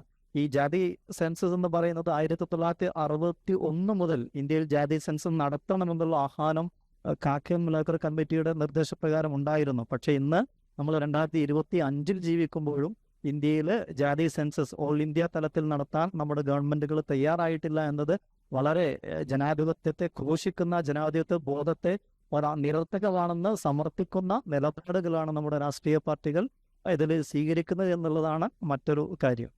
ഇത് പറയുമ്പോൾ ജാതി സെൻസസിന്റെ കാര്യത്തിൽ വളരെ ഒറ്റപ്പെട്ട ശബ്ദങ്ങളാണ് പലപ്പോഴും വന്നിട്ടുള്ളൂ. മണ്ഡൽ കമ്മീഷൻ റിപ്പോർട്ട് വന്നപ്പോൾ ആണ് ഇതിൽ ചെറിയൊരു ചലനം ഈ വിഷയത്തിൽ റെപ്രസെന്റേഷന്റെ വിഷയത്തിലുണ്ടായത്. ഈ അടുത്ത കാലത്ത് സച്ചാർ കമ്മിറ്റി റിപ്പോർട്ട് വന്നപ്പോൾ മുസ്ലിം കമ്മ്യൂണിറ്റിയുടെ ഏകദേശം അവസ്ഥ പറയപ്പെടുകയുണ്ടായി. ഒരു പക്ഷേ ഇതായിരിക്കുമോ 1-2 കമ്മീഷൻ റിപ്പോർട്ടുകൾ വന്നപ്പോൾ സത്യാവസ്ഥ പൂച്ചുപുറത്തായി എന്ന് പറഞ്ഞതുപോലെ കാര്യങ്ങൾ വെളിപ്പെട്ട് വരുന്നു എന്ന ഭീതി ആയിരിക്കുമോ ജാതി സെൻസസ് നടക്കാതിരിക്കാനുള്ള കാരണം? ഒരുപക്ഷെ മറ്റൊന്ന് പറയുന്നത് 1960-കൾക്ക് ശേഷം ജാതി സെൻസസ് കൃത്യമായിട്ട് നടന്നിട്ടില്ല. ആ നടക്കാതിരിക്കാനുള്ള കാരണം ഇപ്പോഴുള്ള ഏറ്റവും റീസെന്റ് ആയിട്ടുള്ള സംഘപരിവാർ പൊളിറ്റിക്സിനെ മാത്രം നമ്മൾ കുറ്റപ്പെടുത്തുന്നതിലും അർത്ഥമില്ല. ജാതി സെൻസസിനെ നമ്മൾ ആദ്യമായി മനസ്സിലാക്കേണ്ടത് ജാതി സെൻസസ് എന്ന് പറയുന്നത് ഒരു കണക്കെടുപ്പാണ് എന്ന് നമ്മൾ തെറ്റിദ്ധരിക്കരുത്. അതൊരു കണക്കെടുപ്പല്ല. അത് നമ്മൾ നോർമലി ഇൻഡിപെൻഡൻസിന് മുമ്പ് ഇവിടെ സെൻസസുകൾ നടന്നിട്ടുണ്ട്. 2011 വരെ ഇന്ത്യയിൽ സെൻസസ് നടന്നിട്ടുണ്ട്. പിന്നീട് ഇന്ത്യയിൽ സെൻസസ് 2021 നടക്കേണ്ടതായിരുന്നു, പക്ഷെ നടന്നിട്ടില്ല. ഞാൻ പറയുന്നത് ജാതി സെൻസസ് നമ്മൾ നോർമലി 10 വർഷം കൂടുമ്പോൾ നടക്കുന്ന ഒരു കണക്കെടുപ്പ് എന്ന അർത്ഥത്തിൽ മാത്രം കാണുന്നത് ഒരുപക്ഷെ പിഴവായിരിക്കാം. ആ തന്നെയാണ് ഈ പറയുന്ന രാഷ്ട്രീയ പാർട്ടികൾ അതിൽ നിന്ന് തടഞ്ഞു നിർത്തുന്നതും. കാരണം ഇതൊരു പ്രക്രിയയാണ്. ഏതർത്ഥത്തിൽ എന്ന് ചോദിച്ചാൽ ഇന്ത്യയിലെ ജനങ്ങളുടെ കൃത്യമായ നിജസ്ഥിതി അല്ലെങ്കിൽ അവസ്ഥ എന്താണ് എന്ന് കാണിക്കുന്ന തരത്തിലേക്ക് ഒരു പ്രോസസ്സാണ് യഥാർത്ഥത്തിൽ ജാതി സെൻസസ് എന്നുള്ളത്. അത് വരുന്ന സമയത്ത് ഇന്ത്യയിലെ പൊളിറ്റിക്സ് ഇക്വേഷൻ മാറാം, ഇന്ത്യയിലെ ഭരണക്രമങ്ങൾ മാറാം, ഇപ്പോഴുള്ള രാഷ്ട്രീയ പാർട്ടികളുടെ ഇക്വേഷൻസ് മാറാം. ഇപ്പോൾ അനുഭവിച്ചു കൊണ്ടിരിക്കുന്നവരുടെ റെപ്രസെൻറ്റേഷൻ ഒരുപക്ഷെ കുറയാം, ചിലർക്ക് കൂടാം. അങ്ങനെയൊക്കെയുള്ള ഒരുപാട് ഇഷ്യൂസ് ഇതിന് പിന്നിലുണ്ട്. അതുകൊണ്ടായിരിക്കാം ഒരുപക്ഷെ ഈ പറയുന്ന അർത്ഥത്തിൽ രാഷ്ട്രീയ പാർട്ടികളും ഈവൻ നമ്മുടെ മുഖ്യധാര രാഷ്ട്രീയ പാർട്ടികൾ പോലും ഈ വിഷയം ഏറ്റെടുക്കാതെ ഒരു ഹിഡൻ അജണ്ട ആയിട്ട് കാണുക പോലും ചെയ്യാതെ അവർ മുന്നേറുന്നത് എന്നാണ് നമ്മൾ മനസ്സിലാക്കുന്നത്. ഇവിടെ മറ്റൊരു കാര്യമുള്ളത്, നേരത്തെ മോഹൻ ഗോപാൽ സാർ സൂചിപ്പിച്ചതുപോലെ ഇന്ത്യൻ രാഷ്ട്രീയ ക്രമത്തിന്റെ അടിസ്ഥാനം എന്ന് പറയുന്നത് ജാതി വ്യവസ്ഥയാണ്. ഈ വർണ്ണ വ്യവസ്ഥയെ എങ്ങനെ മറികടക്കാം എന്നുള്ളതാണ് ജാതി സെൻസസ് ഒരുപക്ഷെ റിസൾട്ട് വരുമ്പോൾ അല്ലെങ്കിൽ അതിന്റെ സെൻസസ് വരുമ്പോൾ ഉണ്ടാകാൻ പോകുന്നത്. അത് ഉൾക്കൊള്ളാൻ ഇന്ത്യയിലെ മുഖ്യധാര രാഷ്ട്രീയ പാർട്ടി നേതാക്കൾക്കും രാഷ്ട്രീയ പാർട്ടികൾക്കും സാധിക്കില്ല എന്നുള്ളത് ഇതിന്റെ വലിയൊരു ഘടകമാണ്. ആ അർത്ഥത്തിലായിരുന്നു അംബേദ്കറും നേരത്തെ സൂചിപ്പിക്കപ്പെട്ടതുപോലെ ഗാന്ധിജിയും തമ്മിലുള്ള സംഘടനകൾ അല്ലെങ്കിൽ ഡിബേറ്റുകൾ ഉണ്ടായിട്ടുള്ളതും. ആ അർത്ഥത്തിൽ വേണം ഇവിടെ നമ്മൾ കാണാൻ. ഇതൊരു സാമൂഹിക പ്രക്രിയയാണ്. ഈ പ്രക്രിയയുടെ റിപ്പോർട്ട് കൂടുമ്പോൾ ഇവിടെ ഇന്ന് നടക്കുന്ന മുഴുവൻ ഇക്വേഷൻസും അത് മാറുക തന്നെയും നേരത്തെ ഉസ്താദ് സൂചിപ്പിച്ചതുപോലെ ഒരു പുതിയ ഇന്ത്യയെ രൂപപ്പെടുത്തിയെടുക്കാൻ സാധ്യമാവുന്ന വളരെ ശക്തമായ ഒരു ടൂളായിട്ട് വേണം നമ്മൾ ഈ ജാതി സെൻസസിനെ കാണാൻ. അങ്ങനെയാണ് നമ്മൾ നിർബന്ധമായി ഇതിനു വേണ്ടി വാദിക്കുകയും വേണം. 80% നിങ്ങളത് ശ്രദ്ധിക്കണം, ഇന്ത്യയിലെ 80% വരുന്ന ആളുകൾ OBC SC ST ആളുകളാണ്. ഈ 50% വരുന്ന ആളുകൾ ഒറ്റക്കെട്ടായി വാദിച്ചു കഴിഞ്ഞാൽ വോട്ട് ബാങ്ക് പോലും ഒരുപക്ഷെ കേൾക്കെ മറവാനുള്ള സാധ്യതയുണ്ട്. ആളുകൾക്ക് ഇതിന്റെ ഗൗരവം മനസ്സിലാക്കാത്തതും ഇന്ത്യയിൽ ഇങ്ങനെയുള്ള അവബോധങ്ങൾ താഴെത്തട്ടിലേക്ക് എത്താത്തതും ഒക്കെ ഇത് വരാതിരിക്കാനുള്ള കാരണമായിട്ട് നാം വിലയിരുത്തേണ്ടതുണ്ട്. അപ്പോൾ ഇതിൽ വളരെ പ്രധാനപ്പെട്ട ഒരു കാര്യം പൊളിറ്റിക്കൽ ഇതാണ് പ്രധാനപ്പെട്ട ഒരു കാര്യം. ഈ 80% വരുന്ന ആളുകൾ അവർക്ക് നേരം വെളുക്കേണ്ടതുണ്ട്. അതിന് മീഡിയ ഉണരേണ്ടതുണ്ട്, പ്രതിപക്ഷം ഉണരേണ്ടതുണ്ട്, പ്രതിവാദങ്ങൾ അതിനെ എടുക്കപ്പെടേണ്ടതുണ്ട്, ജനങ്ങൾ ഉണരേണ്ടതുണ്ട്. അപ്പോൾ കൺസ്ട്രക്റ്റീവായിട്ട് ഇന്ത്യയെ മുന്നോട്ട് കൊണ്ടുപോകണമെങ്കിൽ സെക്യുലർ ഡെമോക്രസി എന്ന അർത്ഥത്തിൽ ഇന്ത്യയുടെ ഒരു കൺസ്ട്രക്റ്റീവ് സ്റ്റാൻഡ് സുസ്ഥിരപ്പെടുത്തണമെങ്കിൽ ഇന്ത്യയിൽ പുതിയൊരു അവബോധം ഉണ്ടാക്കിയെടുക്കേണ്ടതുണ്ട്. നമ്മൾ ചർച്ച കൺക്ലൂഡ് ചെയ്യുമ്പോൾ മിസ്റ്റർ മിഥിലാജ് ഒരു 1-2 കാര്യങ്ങൾ കൂടെ, നമ്മുടെ ഇന്ത്യയുടെ ഒരു ഭരണഘടനയുടെ സ്വഭാവം അനുസരിച്ച് അതിൻ്റെ ഒരു പോസിറ്റീവ് ഇപ്പോൾ നമ്മൾ പറഞ്ഞു നിർത്തിയ ഒരു കൺസ്ട്രക്റ്റീവിസത്തിലേക്ക് നമ്മൾ കൊണ്ടുപോകാൻ ഇന്ത്യയിൽ ഒരുപാട് ആശയങ്ങളുണ്ട്, ഒരുപാട് വിശ്വാസങ്ങൾ, ഒരുപാട് മതവിഭാഗങ്ങൾ.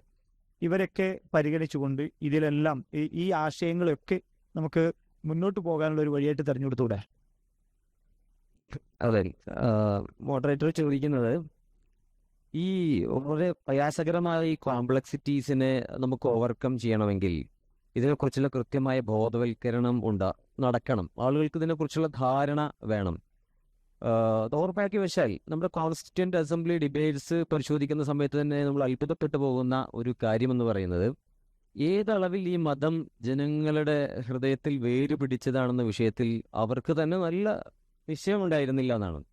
ഒരാൾ പറയുന്നത്, തജാമുൽ ഹുസൈൻ എന്ന് പറയുന്ന ഒരു ഡിബേറ്റർ, ഒരു മെമ്പർ പറഞ്ഞത്, മതം നമ്മൾ സെക്യുലറിസം അനുവദിക്കാം, പക്ഷെ വേർഷിപ്പിന് മാത്രം, പ്രാക്ടീസ് എന്നുള്ള വേർഡ് വരാനേ പാടില്ല. വന്നാൽ പ്രശ്നമാണ്. കാരണം സമൂഹത്തിലെ ആളുകൾ മതം പ്രാക്ടീസ് ചെയ്ത് തുടങ്ങിയാൽ ഒരുപാട് കോൺഫ്ലിക്ട്സ് വരും, യുദ്ധങ്ങളും കലാപങ്ങളും ഉണ്ടാവും. അതുപോലെ മതവിദ്യാഭ്യാസമാകാം, പാരൻസ് വീട്ടിൽ നിന്ന് പഠിപ്പിച്ചോട്ടെ. ഇത് മെമ്പേഴ്സ് പറഞ്ഞതാണ്. പക്ഷെ നമുക്കറിയാം യാഥാർത്ഥ്യങ്ങൾ ഉൾക്കൊണ്ട നമ്മുടെ മഹാഭൂരിപക്ഷം വരുന്ന ആളുകളും അങ്ങനെയൊന്നുമല്ല. ഇത് മതം എന്ന് പറയുന്നത് ഇന്ത്യക്കാരെ സംബന്ധിച്ചിടത്തോളം ലൈഫ് തന്നെയാണ്.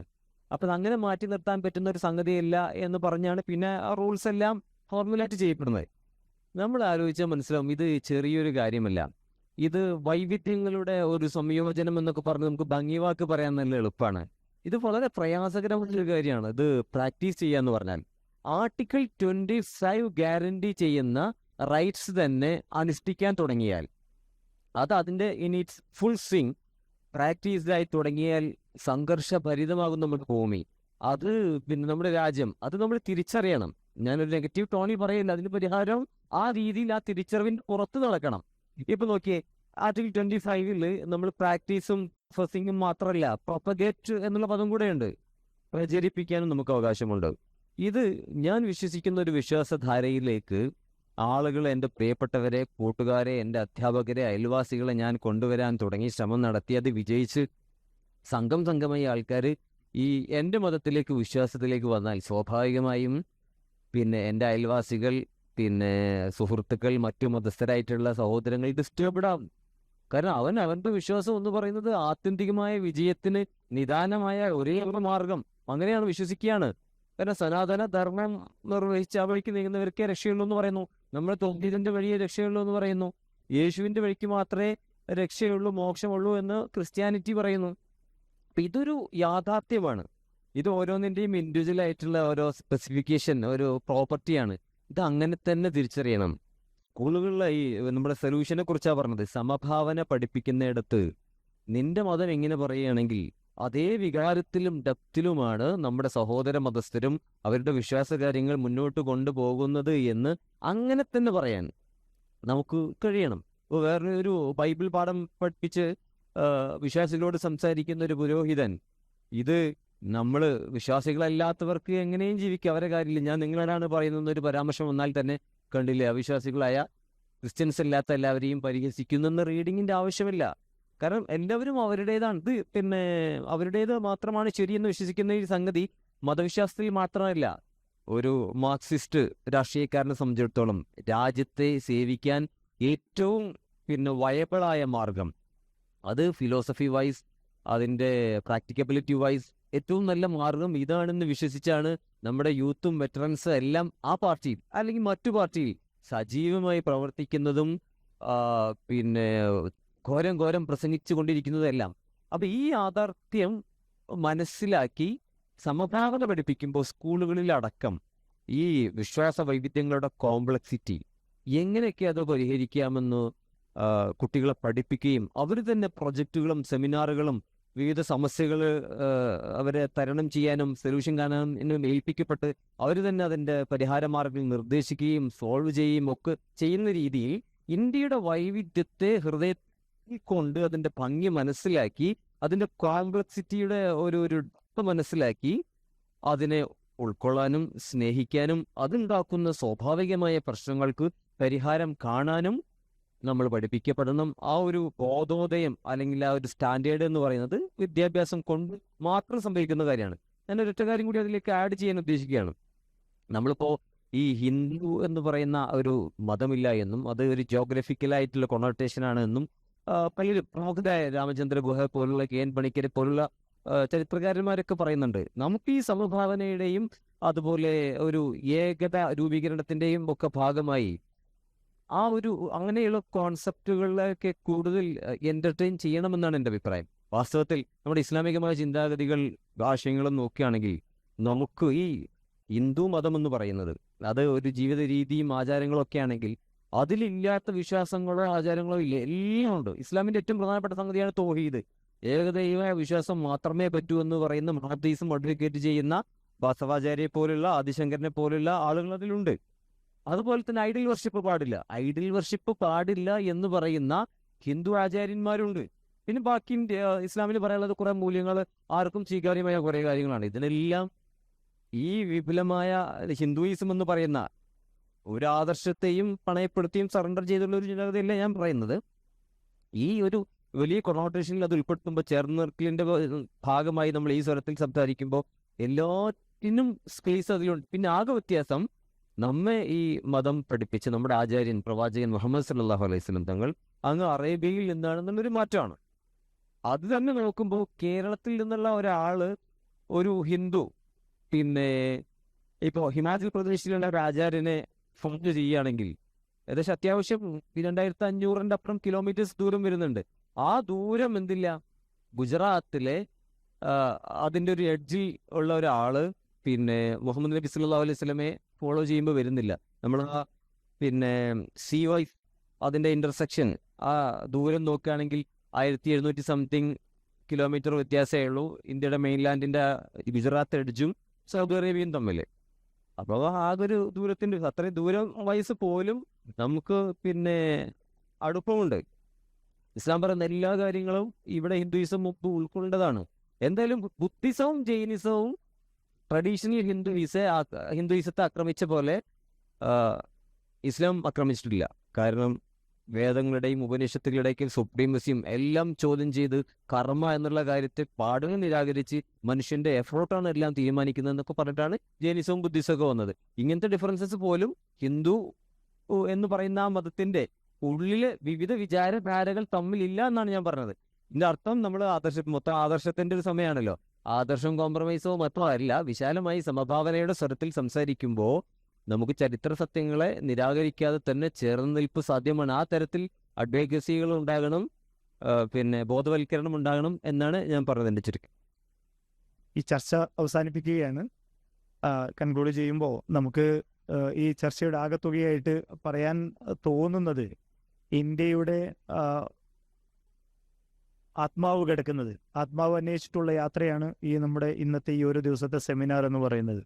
ഇന്ത്യയുടെ ആത്മാവ് കിടക്കുന്നത് ഇന്ത്യയുടെ നിർമ്മാതാക്കൾ സ്വപ്നം കണ്ട ഒരു കോൺസെപ്റ്റുകളുണ്ട്, ഐഡിയോളജി. അതിൽ ഒതുങ്ങി നിന്നുകൊണ്ട് ആ ഒരു പശ്ചാത്തലം ഇന്നും റെലവൻ്റ് ആണ്. കാരണം ഇന്ത്യ എന്ന പ്രക്രിയ ഞാൻ നേരത്തെ സൂചിപ്പിച്ചതുപോലെ പ്രോസസ്സിങ്, അതൊരു പ്രോസസ്സിങ് കോൺസെപ്റ്റാണ്. പ്രോസസ്സിങ് കോൺസെപ്റ്റ് ആയതുകൊണ്ട് തന്നെ ആ പ്രോസസ്സിങ് സ്റ്റാർട്ട് ചെയ്ത സമയത്തുള്ള എല്ലാ കാര്യങ്ങളും ഇപ്പോഴും റെലവൻ്റ് ആയിട്ടിരിക്കുന്നു എന്നുള്ളതാണ്. നേരത്തെ ഉസ്താദ് ഇവിടെ പറഞ്ഞതുപോലെ പുതിയ ഒരു ഇന്ത്യയെ ഉണ്ടാക്കിയെടുക്കാനുള്ള തീരുമാനത്തിലേക്കാണ് പുതിയ തലമുറ മുന്നോട്ട് നീങ്ങേണ്ടത്. അതിന് വേണ്ട പശ്ചാത്തല സൗകര്യങ്ങൾ ഇവിടെ പൂർവ്വസൂരികളായ ഇന്ത്യയുടെ നിർമ്മാതാക്കൾ നേരത്തെ ഉണ്ടാക്കി വെച്ചിട്ടുണ്ട്. ഭരണഘടനയാണ് വഴി. ഭരണഘടന എന്നുള്ളത് ഒരു സിംഗിൾ ഡോക്യുമെന്റ് അല്ല. ആ റിട്ടൺ ഡോക്യുമെന്റ് എന്നതിനപ്പുറം ഭരണഘടനയ്ക്ക് ഒരു ആഴമുണ്ട്. ഭരണഘടനയ്ക്ക് കൂടുതൽ സംസാരിക്കാനുണ്ട്. ഭരണഘടനയുടെ ഒരു ബോഡി ലാംഗ്വേജ് ഉണ്ട്. ഭരണഘടനയുടെ ഒരു സൗന്ദര്യമുണ്ട്. അതിൻ്റെ മൊറൈൽസ് എല്ലാം പരിഗണിച്ചുകൊണ്ട് വേണം ഭരണഘടനയെ പ്രവൃത്തി പദത്തിലേക്ക് എടുക്കാൻ. അപ്പോൾ സ്വാഭാവികമായിട്ടും അതിൻ്റെ ഭരണഘടനയുടെ നിർമ്മാതാക്കൾ മുന്നോട്ട് വെച്ച പ്രധാനപ്പെട്ട അതിൻ്റെ സവിശേഷതകളുണ്ട്. ആ സവിശേഷതകളിലെ പ്രധാനപ്പെട്ട ഏരിയകളാണ് ഇവിടെ ചർച്ച ചെയ്തത്. നമ്മൾ ഫണ്ടമെന്റൽ റൈറ്റ്സ് എന്ന് പറയുമ്പോഴും directive principles of state policy എന്ന് പറയുമ്പോഴും അതുപോലെ പ്രിയാമ്പിൾ പറയുമ്പോഴും ഒക്കെ ഉള്ളിൽ നിൽക്കേണ്ട വളരെ ഇമോഷണൽ ആയിട്ടുള്ള വാല്യൂഡ് ആയിട്ടുള്ള കുറെ സാധനങ്ങളുണ്ട്, കുറെ കാഴ്ചപ്പാടുകൾ. ആ കാഴ്ചപ്പാട് വെച്ചുകൊണ്ടാണ് ഭരണഘടനയെ നോക്കിക്കാണേണ്ടതും വായിച്ചെടുക്കേണ്ടതും നടപ്പിൽ വരുത്തേണ്ടതും എന്ന ഒരു കൺക്ലൂഷനിലേക്ക് ഞങ്ങൾ അവസാനിപ്പിക്കുകയാണ്. അതോടൊപ്പം ഈ സദസ്സിൽ നിന്നുള്ള ക്വസ്റ്റ്യൻ ആൻസർ സെഷൻ ചെറിയ സമയപരിമിതമാണ്. എന്തെങ്കിലും ഈ അവതരിപ്പിക്കപ്പെട്ട വിഷയവുമായി ബന്ധപ്പെട്ട് സംശയങ്ങൾ എന്തെങ്കിലും ചോദിക്കാനുണ്ടെങ്കിൽ കൂടുതലാകാവുന്നതാണ്. നമ്മുടെ ഈ ഒരു ഇന്ത്യയുടെ secular democracy challenges and opportunities ഇതായിരുന്നു ടോപ്പിക്. ഇന്ത്യയെ വളർത്താനുള്ള ഉത്തരവാദിത്തം, ഇന്ത്യയെ തളരാതെ മുന്നോട്ട് പോകാനുള്ള ഉത്തരവാദിത്തം നമ്മുടെയൊക്കെ കയ്യിലാണ്. നേരത്തെ രാവിലെ നടന്ന തീം ടോക്കുകളിലൊക്കെ സൂചിപ്പിച്ചതുപോലെ കൂടുതൽ നമ്മളെ എഡ്യൂക്കേറ്റ് ചെയ്യുക, ബോധവൽക്കരിക്കുക, ഇന്ത്യയുടെ ഭരണഘടന ഉൾപ്പെടെയുള്ള ഡോക്യുമെന്റുകളെ കാര്യമായി ആശ്രയിക്കുക, അതുപോലെ നമ്മെ ചതിക്കുഴിയിലാക്കാൻ ശ്രമിച്ചുകൊണ്ടിരിക്കുന്ന വർത്തമാനകാല രാഷ്ട്രീയത്തിന്റെ പ്രതിലോമ ശക്തികളെ തിരിച്ചറിയുക. ഇതാണ് വഴി. ഈ ചർച്ച ഇവിടെ അവസാനിപ്പിക്കുന്നു. നന്ദി, നമസ്കാരം. Thank you. അസ്സലാമു അലൈക്കും.